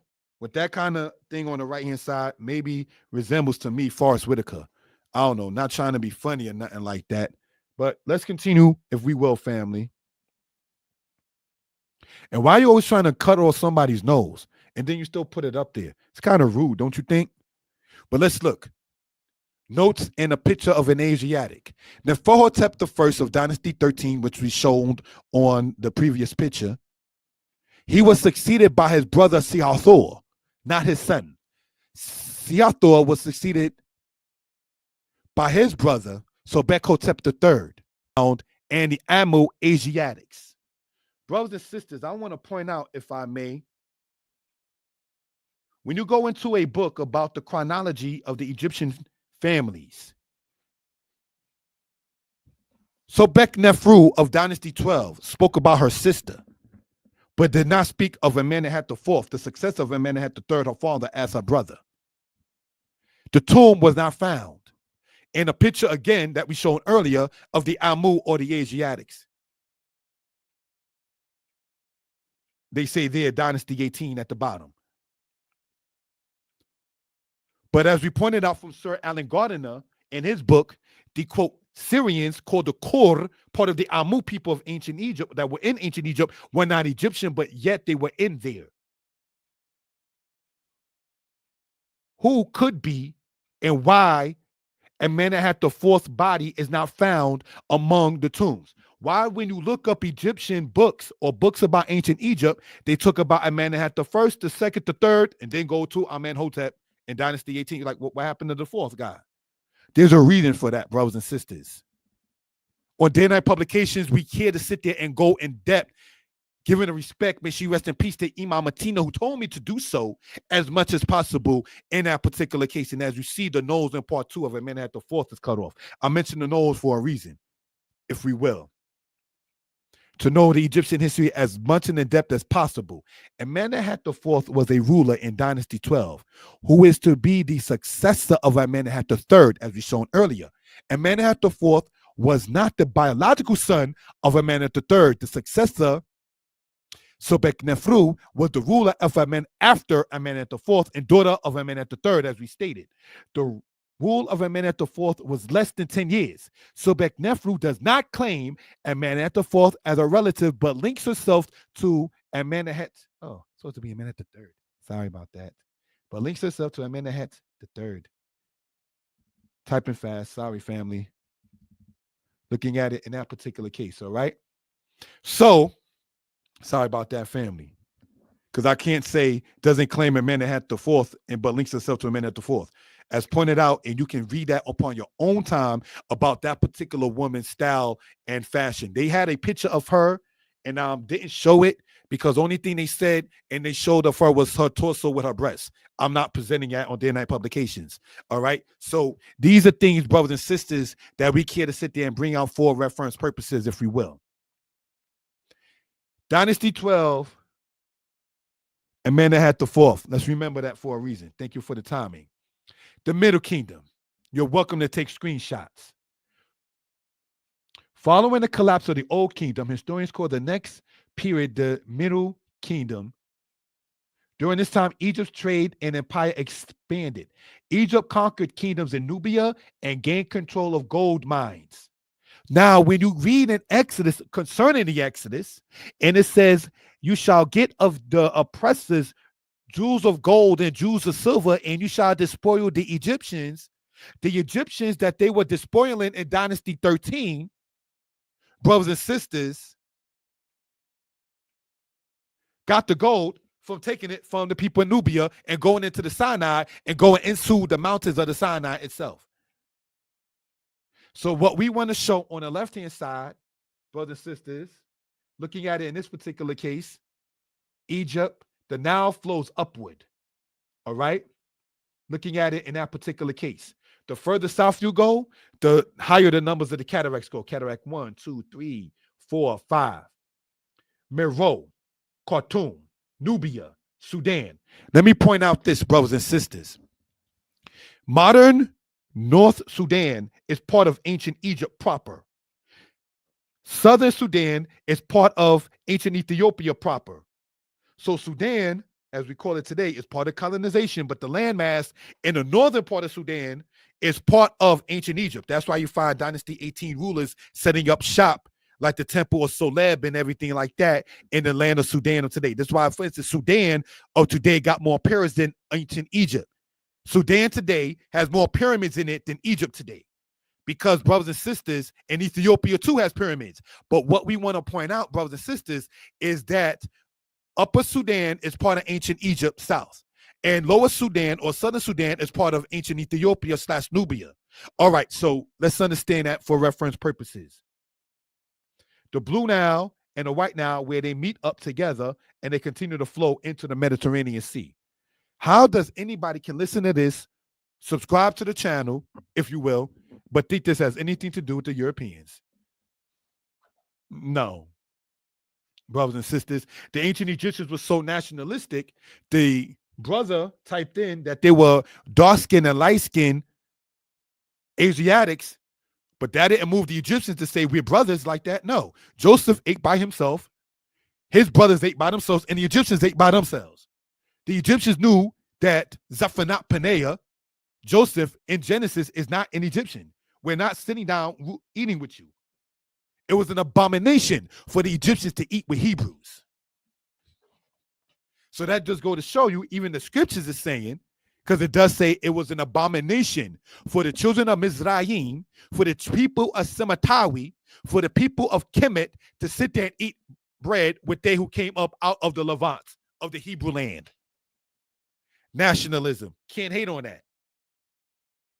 You understand? They'll feed you, but we ain't eating with you. Sound like the second Egypt, huh? House Israel? Yeah, if you order DoorDash, we'll do that. But we work together. Like I got a message from my supervisor, but you ain't coming to my house to eat. Get where we going with that? Let's continue, family, in this particular case. The Brooklyn Papyrus Matter. The Brooklyn Museum Papyrus 35.1446. The Asiatic woman Shifra, she is called Senepunetes, a weaver of linen. Domestic servant, as we spoke about earlier, citing the sources. The Asiatic woman Asher, she is called Meritnub, a weaver of linen. What? Asher, Shifra, the Brooklyn Museum Papyrus, brothers and sisters, dates to the timing of the 13th dynasty of Egypt. Remember when we talked about over here? So Bekhotep III on the right-hand side, he was the pharaoh that received what we know today at the Brooklyn Museum Papyrus. And in it, a woman spoke upon her servants that she was not, quote, happy with her servants, if you will. That papyrus is a complaint matter, if we will, brothers and sisters. All right? And so, looking at it as we continue in this, for more info on this, you can reference the book, Ancient Near East in Text and Pictures by James Pritchard, Volume 2. In the Brooklyn Museum Papyrus, over 40% of the names go back to Hebraic origin. She is called this, she is called that. He is this, and he is called that. So Joseph's name, Zephanath Paneah, in Egyptian is more so said as Ziptanap Ipianku. And this is pointed out on a presentation on Mora Yeshaya history lessons called 100 Slides in History. When you go, say, maybe a year and a half, 2 years ago, I did mention that online. That Joseph's Egyptian name, Ziptanap Ipianku, means he who is called, he who brings life. So when it says Zippanat or Zafnat in the Hebraic transliteration from the Egyptian Zetanaf, that's what we're talking about. Ipianku in Egyptian means he who brings life. And did not Joseph bring life by preserving things regarding the famine? And when you go in the beginning of this presentation in the Der El Bersah in the Middle Kingdom in Dynasty 11 or so, is when you read the Egyptian record of there being a famine. So we want to connect the dots, brothers and sisters, looking upon it in this particular case. Let's continue, family. Senebtisi, the woman who wrote to Sobek-Hotep regarding what we call today the what? Brooklyn Museum Papyrus. That pretty face that you sit there and see on the left-hand side of that woman, and I don't know if she was married, so let me not try to sound covetous by saying pretty. She was a slave master. She had Hebrew Israelites as slaves, according to her own record, because the Israelites spoke about being slaves. Nobody makes up a story of being oppressed to teach their granddaughter. Just understand that, oh, they made up the story. Who makes up a story of being oppressed and beat up and kicked and stomped out and all kinds of stuff and being made to have broken families and things? Nobody makes that up. Moses was not raised around his father. Biologically, let's understand that. He had male influences. You understand? But Moses was not raised by Amram and Yochebed after certainly when he became under the property, brothers and sisters, of the Egyptian royalty. Not knowing that they were sitting up there and having the deliverer on a human level inside of their own house. So you're trying to sit there and kill all the males. Meanwhile, the Most High has it to where the person that's going to be used as the deliverer is already right there. The Most High knows the end of the matter before it exists. That's why in part, the reason why in part why we call our God Yah, Yod, He, Wah, He, Hayah, Yihweh, He who was, He who will be, the one who knows the beginning and the end of a matter. See, the Egyptians didn't understand that with Sobek, the crocodile god. They didn't understand that, brothers and sisters, with Hathor, the bull god, this of happiness and dancing and so forth and so on. So these are things, brothers and sisters, we care to bring out for reference purposes. Exodus chapter 10. And Yah said unto Moses, go in unto Pharaoh, for I have hardened his heart and the heart of his servants, that I might show these my signs before him. And thou mayest tell in the ears of thy son and thy son's son what things I have wrought in Egypt, and my signs which I have done among them, that you may know that I am Yah. And Moses and Aaron came in unto Pharaoh and said unto him, thus saith the Lord God, Yah Elohei HaIbrim, the Lord God of the Hebrews, how long wilt thou refuse to humble thyself before me? Shalach me, Waya Abduni, let my people go, that they may serve me. Else, if thou refuse to let my people go, behold, tomorrow I will bring the locusts into thy coast, and they shall cover the face of the earth, that one cannot be able to see the earth. And they shall eat the residue of that which is escaped, which remaineth unto you from the hail, and shall eat every tree which groweth for you out of the field. Brothers and sisters, did you know that during slavery times, it was not the best for the Europeans?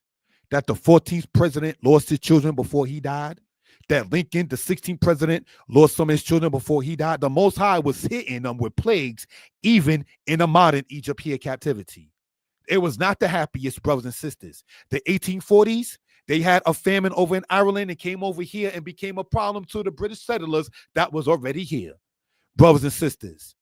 So let us not think that, oh, these nations, they always had the upper hand because we were the tail and not the head. No. It was not going good for, quote unquote, the white slave masters. And Lincoln became a very big problem to them. So these are things when you begin to know and understand these kind of matters and seeing the hand of the Most High in a particular case. Going to Pharaoh, there was, brothers and sisters, no treaty made. Sit down, we're going to sign this paper for freedom. No. Hai takat hai, life for life. Ayin takat ayin, eye for eye. There was no sitting down negotiating. The Tanakh and the Torah is written about regarding the Israelite enslavement.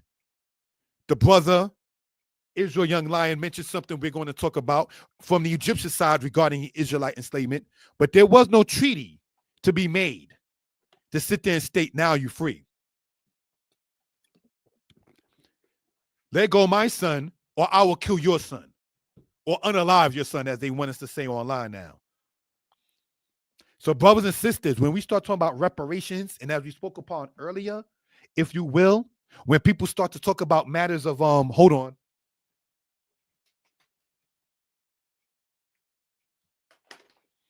Of say reparations, and you're thinking that it's a check with the money and the currency with these presidents on it that enslaved our people, that's not reparations. That's not reparations. You hung black women upside down and cut the baby out and stepped on the head of the baby in slavery.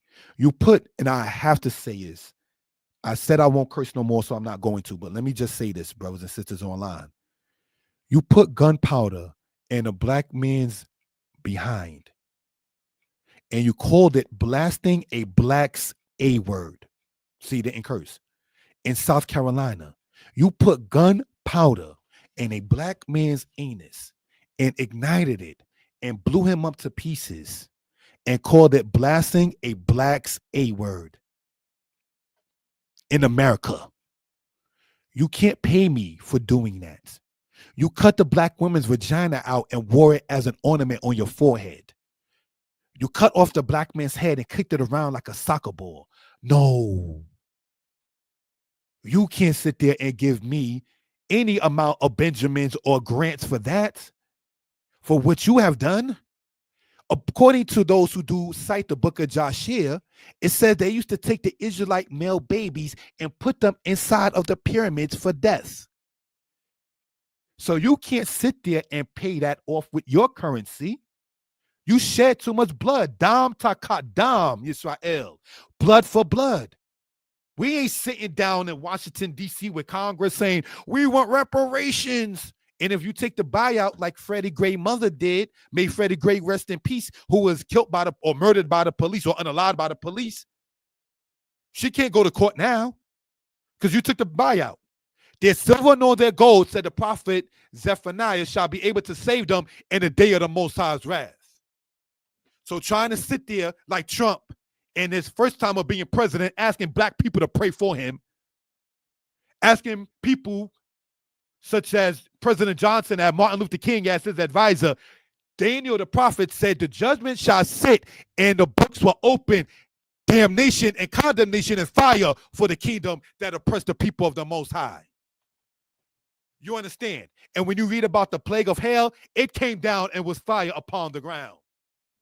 So in the second Egypt, when the Most High begins to slay their children, and we might wonder, why is Trump so much against, while not taking care of his children, why is he so much against abortion? Is because, in truth, the white woman's womb cannot hold children like black women's womb.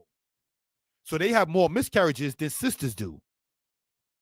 So when he says the people who do abortion should be punished, because he know the white population is dying off because they can't sit there and reproduce as they used to. That's from the Most High God. Psalms 127, not to sound harsh, it says children are a blessing from Yah. So when you don't have that, that's a blessing you don't have. Some people may not even need children because you ain't meant to be a parent, but that's what it is. But these are things, brothers and sisters, that we care to bring out for reference purposes. These nations are, I guess, getting plagued. So when we sit back and think they just have no, the hand of the Most High is heavy in this earth. What we have to do, House of Israel, is not be like the Israelites that Moses had to try to break up their fight. You're going to kill me like you killed the Egyptian. I ain't nothing but a N-word. So you're going to kill me like you killed Massa. We don't need no coonism and symbolism among us. All the Israelites that was in the wilderness, we as grasshoppers in our own sight. The Most High killed them. You don't have courage. You're not being strong and courageous. You're not trying to teach, as it says, your son and your son's sons, the works of the Most High. Get rid of them. Brothers and sisters, these are the things that we care to sit there too and bring out for reference purposes. Let's continue, family. The matter of locusts and the darkness. And Yah turned an exceeding strong west wind, which took up the locusts and drove them into the Red Sea. There remained not one locust in all the border of Egypt. Now, in the Hebrew, let's go over this for those interested, right?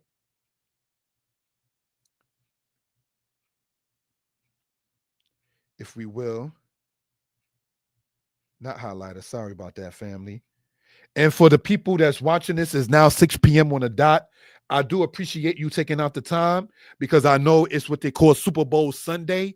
So to still see people in the comments, still see people listening when many brothers and sisters are getting with their family, getting with people during the Super Bowl season and taking out the time to listen to the presentation, it is definitely respected. All right. Wayaha folk yore wahe ruak yam kazak ma'od. Wayisa et ha arbe.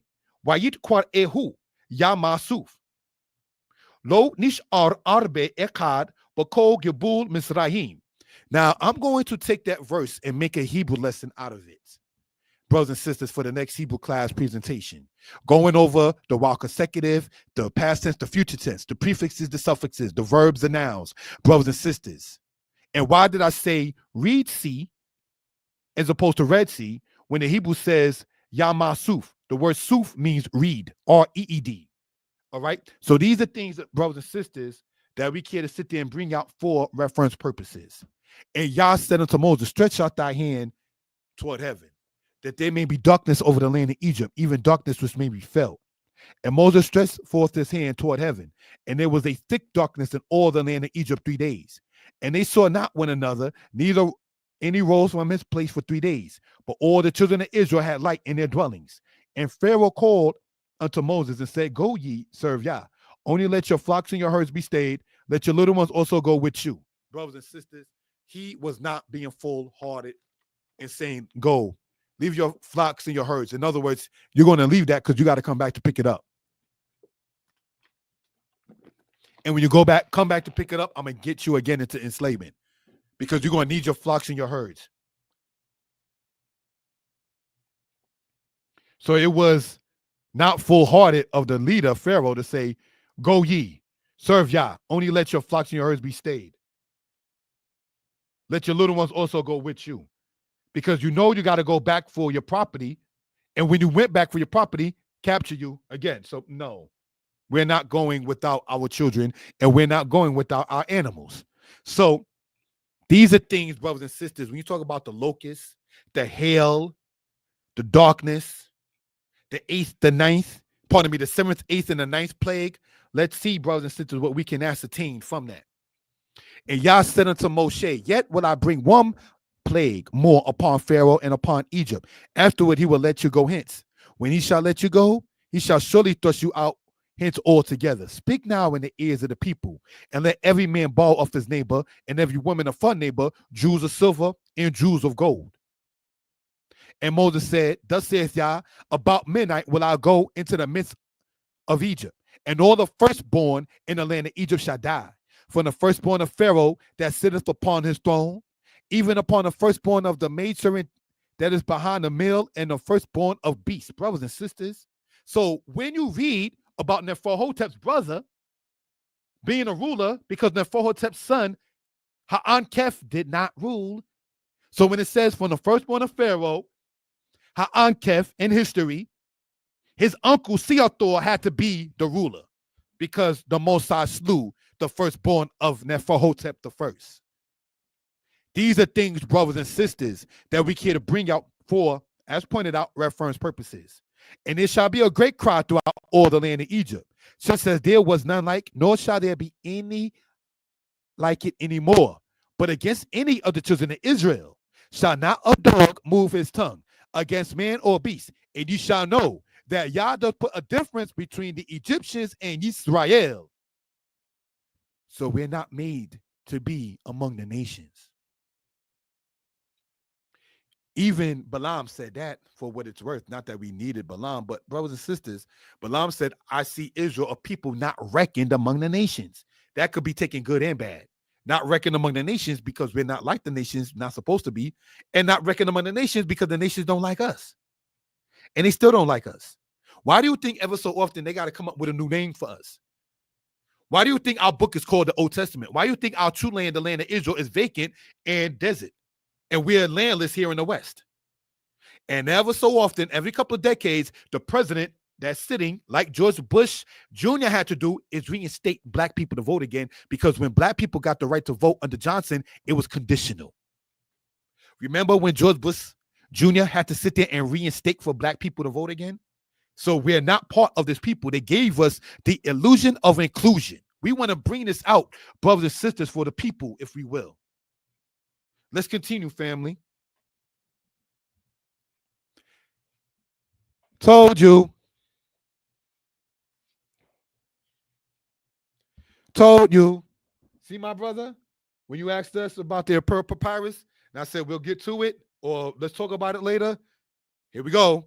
This is dated to the Middle Kingdom of Egypt and translated in the early 20th century by scholars who stated it is an Egyptian account of the plagues which the Torah speaks of. Now, some scholars say it, some scholars say it's not. But let's look and see what we can ascertain. In the early 19th century, a papyrus dating back to the Middle Kingdom was discovered in Egypt. The papyrus was taken to the Leiden Museum in Holland and translated by A.H. Gardiner in 1909. The entire text appears in the book Admonitions of an Egyptian from a hieratic papyrus. Hieratic means a style of writing. Papyrus in Leiden, and describes major changes in Egypt: famine, drought, the slaves' flight from Egypt with their assets, because they wasn't leaving their children, nor they was leaving their animals behind. Death all over the nation.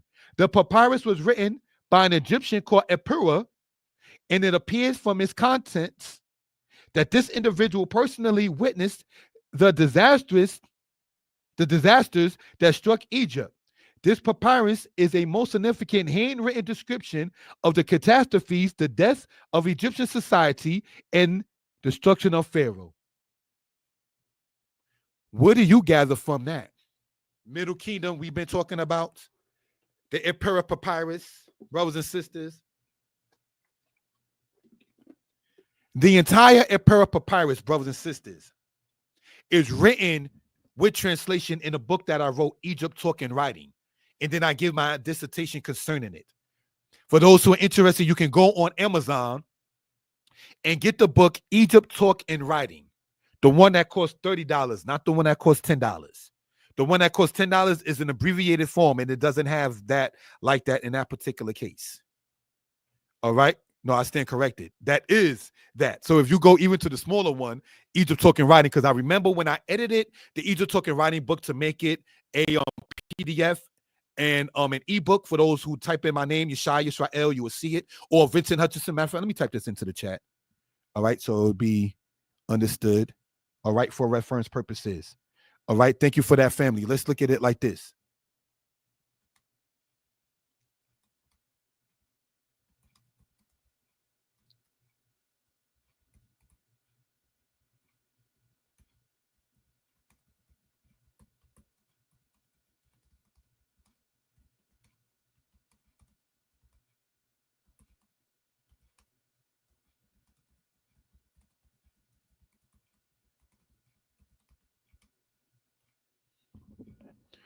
All right, so doing a little advertisement, if we will. Go to Amazon and type author name, Vincent Hutchinson, and get the book, Egypt Talk and Writing. I named that as that, brothers and sisters, and giving honor to my father. May he rest in peace. And the other book you can type in by using the author name, Yeshua Yisrael, and you can get the same book. All right, so just want to point that out, if you will, for reference purposes. All right, let's continue in this matter here, right? So the Epura papyrus, brothers and sisters, that was mentioned by our brother and friend Israel Young Lion, we did speak about. When our brother and our friend Ted asked us about 1200 BCE, we spoke about it in this case here. So thank you for that in that particular case. All right, let's continue, family. Papyrus. Behold, cattle are left astray, and there is none to gather them together. Each man fetches for himself those that are branded with his name. Papyrus 9:11. The land is without light. Papyrus 5:6. Forsooth. In other words, definitely. The children of the princes are dashed against the walls. Papyrus 6:12. Truthfully or forsooth.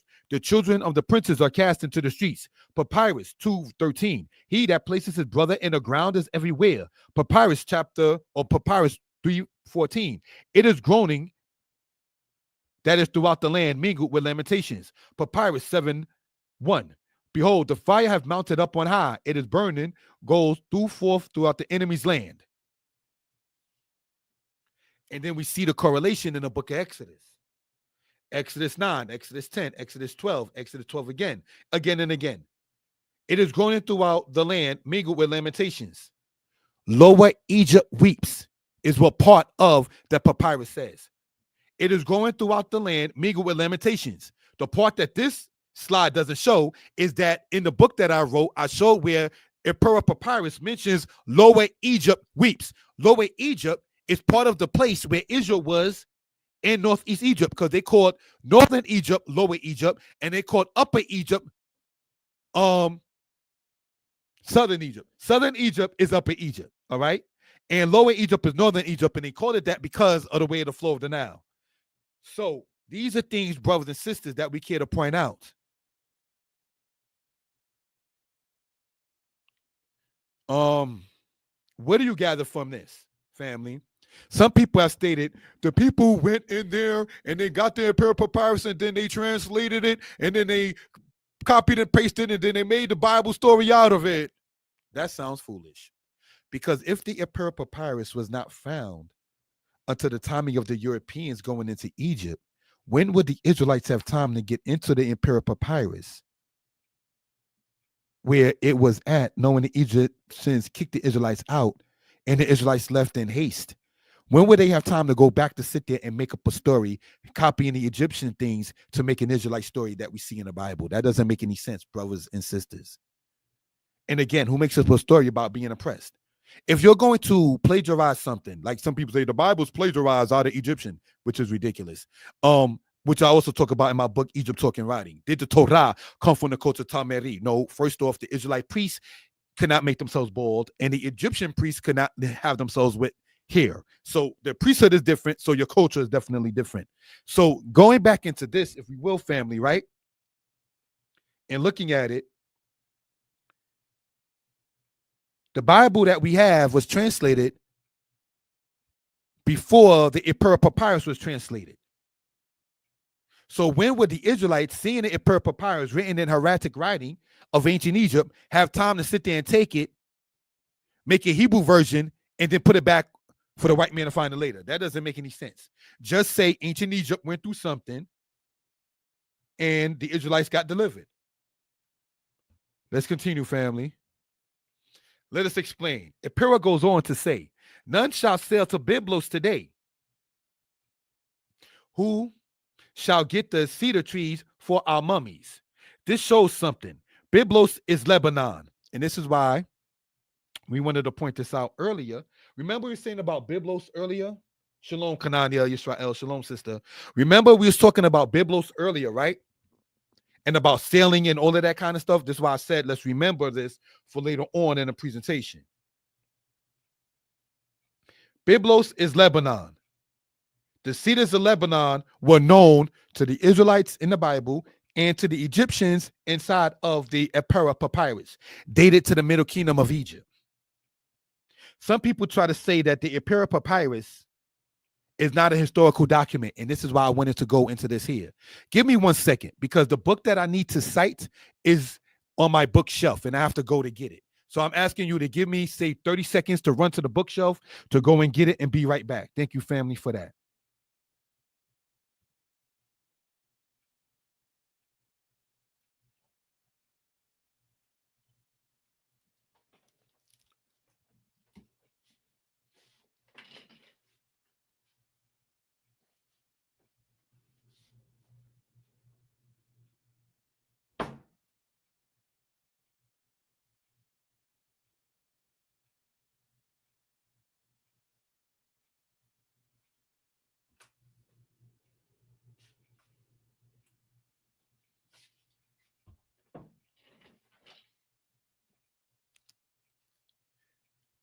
Thank you for that, family. All right. I wanted to go and get this book off the bookshelf. This is called The Complete Royal Families of Ancient Egypt, if you will. All right. And pulling the PowerPoint back up.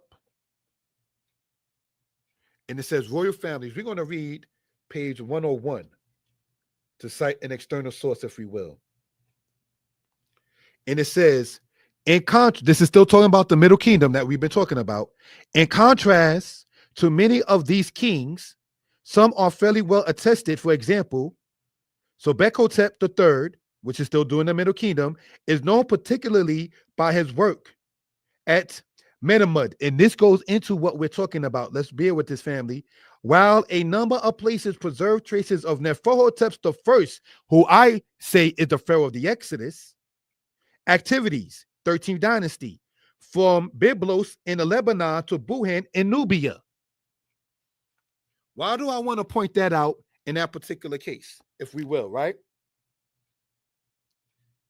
When we get into this matter right here, and it speaks about Neferhotep, whose picture we showed earlier, or statue we showed earlier, it speaks about him doing things, brothers and sisters, in Lebanon and Byblos.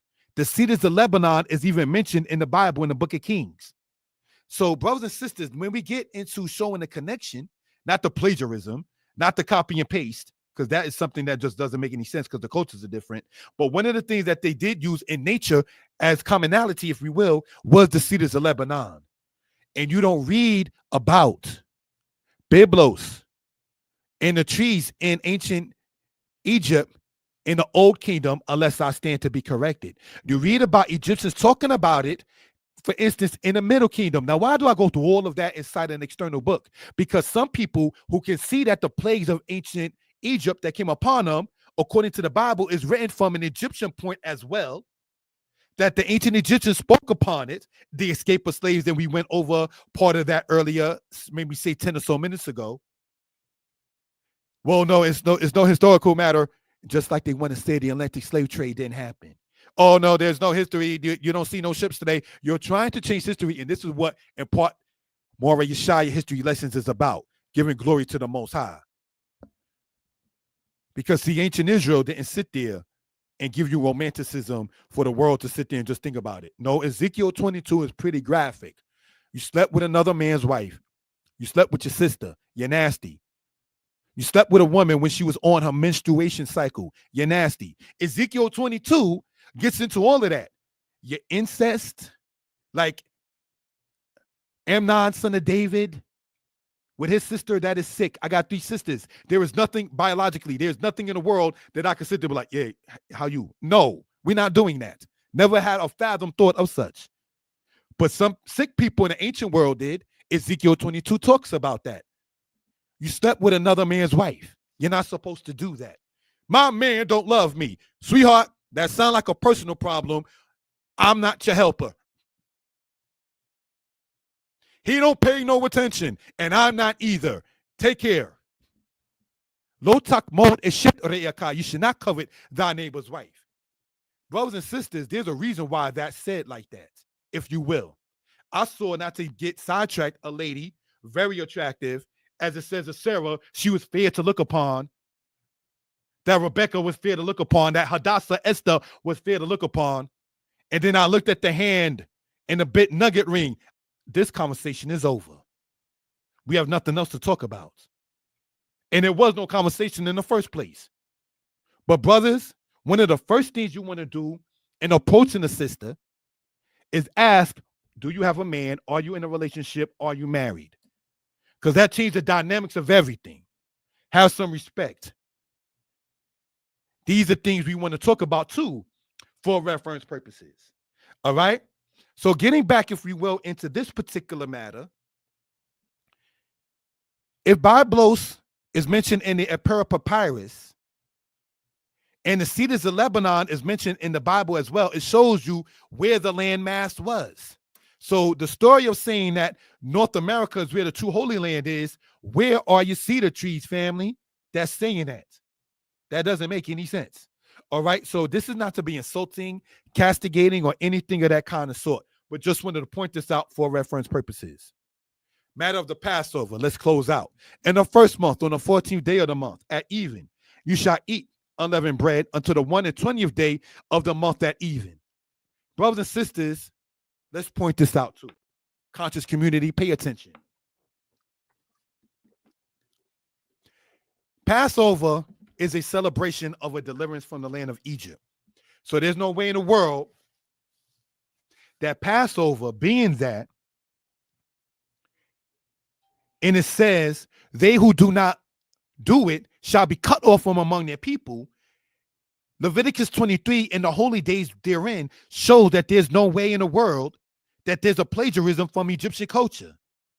And the nationalism that is shown in Leviticus 23 and Exodus 12, I must say, it says the soul that does not do it shall be cut off from among his people. So if you want to sit there and not have the lechem oni, or the bread of affliction, and the maror, the bitter herbs, brothers and sisters, and if you do not want to have the say or the lamb, brothers and sisters, that soul shall be cut off from among your people.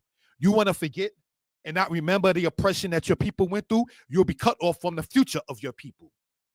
Brothers and sisters, so let's not forget slavery, because one of the things with Passover observance is to remember the bitter times.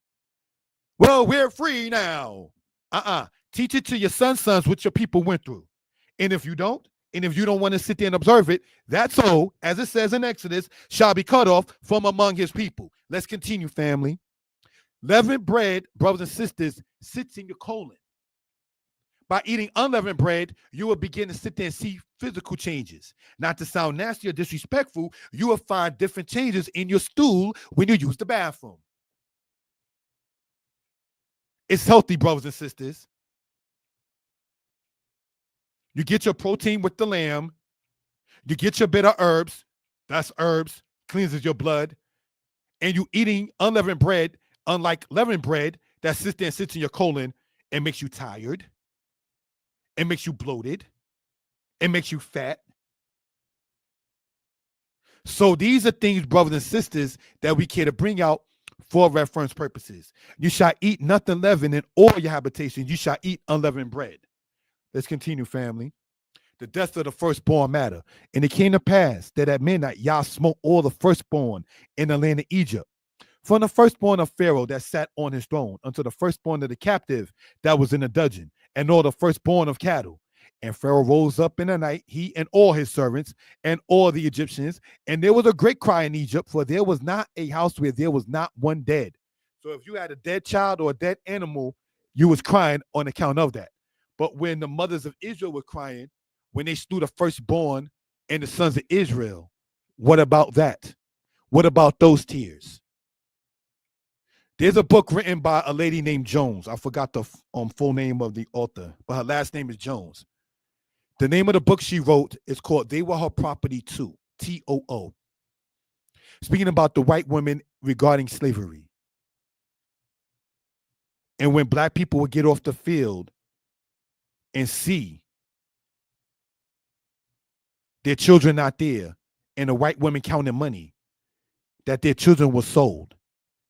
So when the president's children begins to die, like President Pierce's children died in front of his eyes, not trying to sound mean, I don't have no sympathy.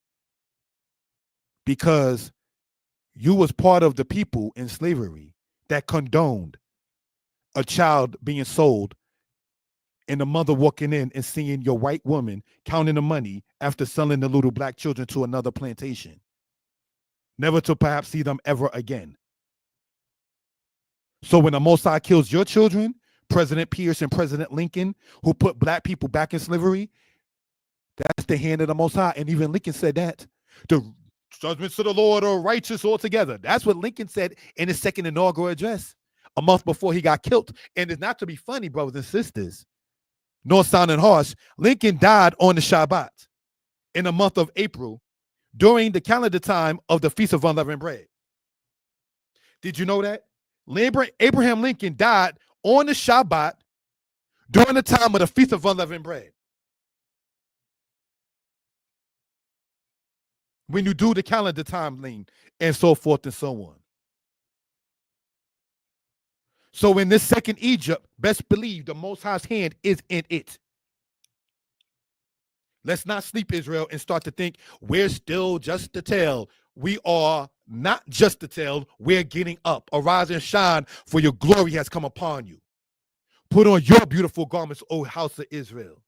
So let's continue with this, family.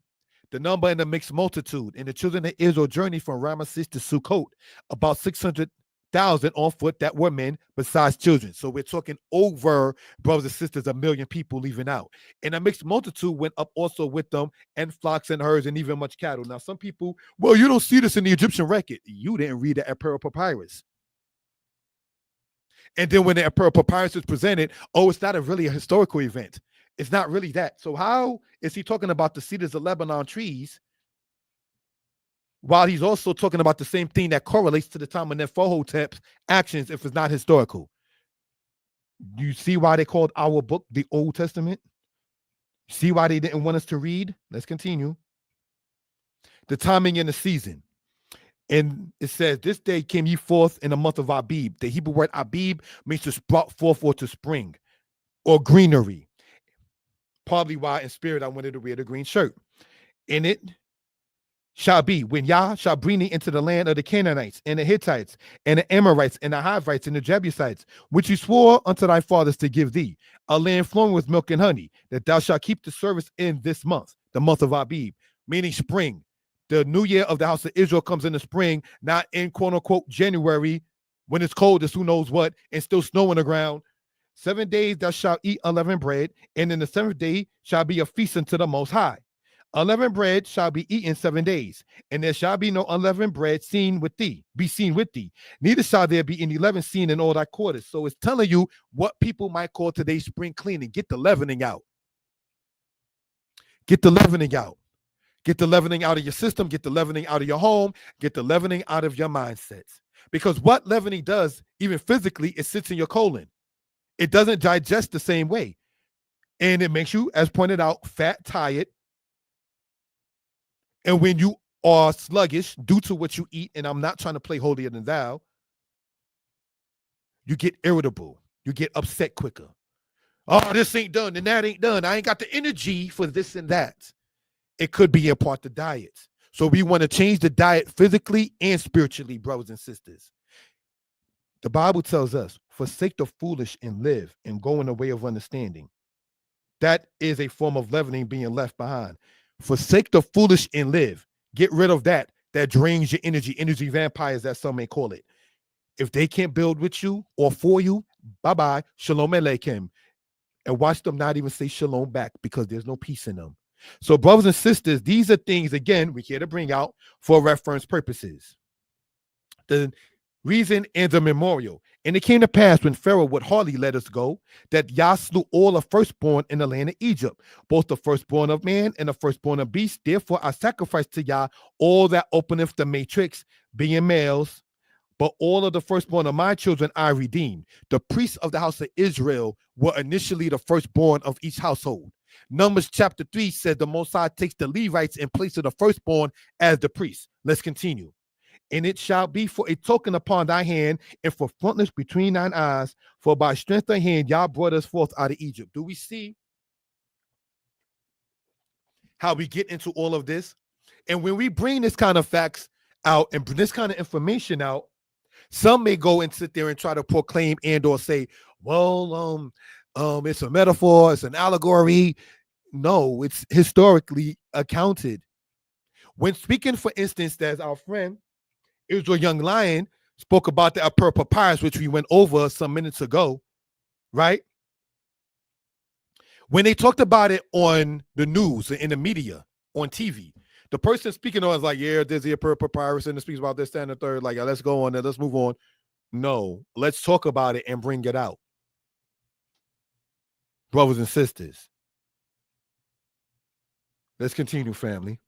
The route of the Exodus. And it came to pass when Pharaoh had let the people go, that Elohim led them not through the way of the land of the Philistines, although that was near. For Elohim said, least peradventure the people repent when they see war and they return to Egypt. But Elohim led the people about through the way of the wilderness of the Reed Sea. And the children of Israel went up harnessed out of the land of Egypt.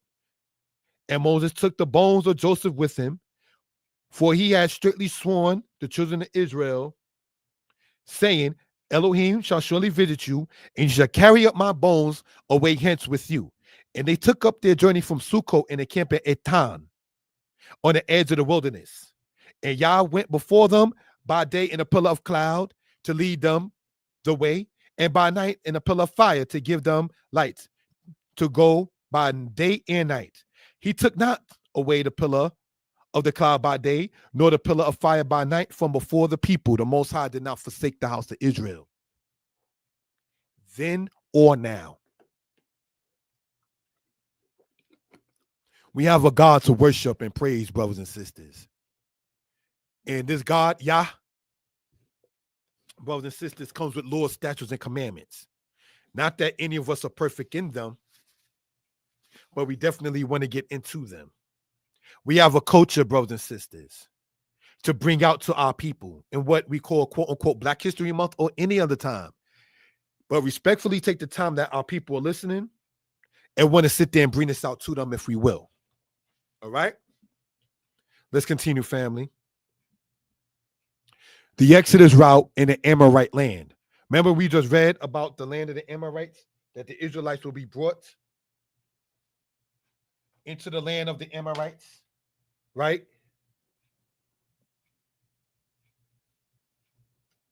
This is the land we're talking about. It's not over here in the land of the West. The land of Midian is where the true Mount Sinai is. All right? Is not over here in southern Sinai Peninsula, if we will. The incorrect route, but most accepted. Now, this is the route that many people do profess and use, saying that the Israelites left and went south here They went up and went around this way. Shown better here, but it still is, I pointed out, incorrect. This is not the true Mount Sinai in southern part here. The true Mount Sinai, brothers and sisters, is over here in the land of Midian, all right, in modern Saudi Arabia. So these are things we care to point out. Remember, the way of the Philistines, the way of Shur. So when the Israelites did leave up out of Egypt, they left out this way, journeyed into the land of Midian, and stayed here for the majority of the 40 years. All right. So just want to point that out for reference purposes. All right. Let's continue, family. Exodus 17, matter with Amalek. Then came Amalek and fought with Israel and Rephidim. And Moses said unto Joshua, choose us out men and go out, fight with Amalek. Tomorrow I will stand on top of the hill with the rod of Elohim in my hand. So Joshua did as Moses had said to him and fought with Amalek, and Moses and Aaron and Hur went up to the top of the hill. These are images of these Amalekites that Israel fought, the 10 and 6-os. See, with the Egyptian army drowning, it was easy for the people who were called Hyksos, the later part of the Hyksos, to go into Egypt and set up shop and rule in Dynasty 15 in what they call the second intermediate period. The Israelites had left during the Middle Kingdom of Egypt. Pharaoh's army is drowned in the sea. So, brothers and sisters, in less than 3 months after the Exodus, the Israelites are already in battle with the people of Amalek. Part of those people is shown here as part of the Amalekites that went against the Israelites, the 10 and 6-os in history. So these things, again, brothers and sisters, things to point out for reference purposes. And it shows you how they look from the front and say from the back there. Serabit El Kadem inscription. And we close out, family. Let's look. The translation in parts. The wind blow and the sea dividing into parts. They pass over, the Hebrews flee through the sea. The sea is turned into dry land. The waters permitted and dismissed to flow. Burst rusting unawares upon the astonished men. Congregated from quarters, banded together to slay treacherously, being lifted up with pride.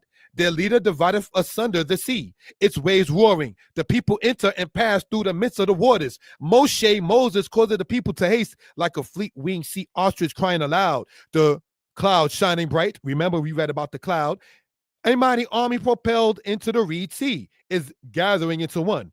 They go jumping and skipping, journeying through the open channel, taking flight from the face of the enemy. The surge of the sea is divided. The people flee. The tribes descend into the deep. The people enter the waters. The people enter and penetrate through the midst. The people are filled with stupor and perturbation. Yahweh is the keeper of the companion. Their enemies weep for the dead. The virgins are wailing. The sea flowing down overwhelmed them. The waters were let loose to float again. The people depart fugitive. A mighty army is submerged in the deep sea. The only way of escape for the congregated people. This is from what we see here, brothers and sisters. The Serabit El Kadim inscription, which you find when the Bible talks about Dofka in the Sinai Peninsula. They found this inscription, and part of its translation is what we see right here. So, brothers and sisters, we definitely want to bring this out for reference purposes.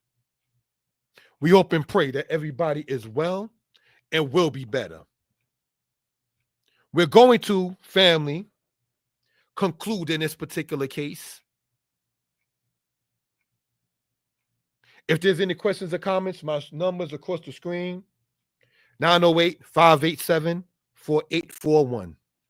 Thank you for joining on, family. This is something that is for the people, for those who are interested. Israel Young Lion wrote, Palestinian archaeology needs to be changed 2 months floors. Yes, definitely in that case. For those who are interested, again, you can go to Amazon and type the names you see there. We're going to close out, play some music. Shalom. Thank you.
Shalom, my brother, Master Lewis.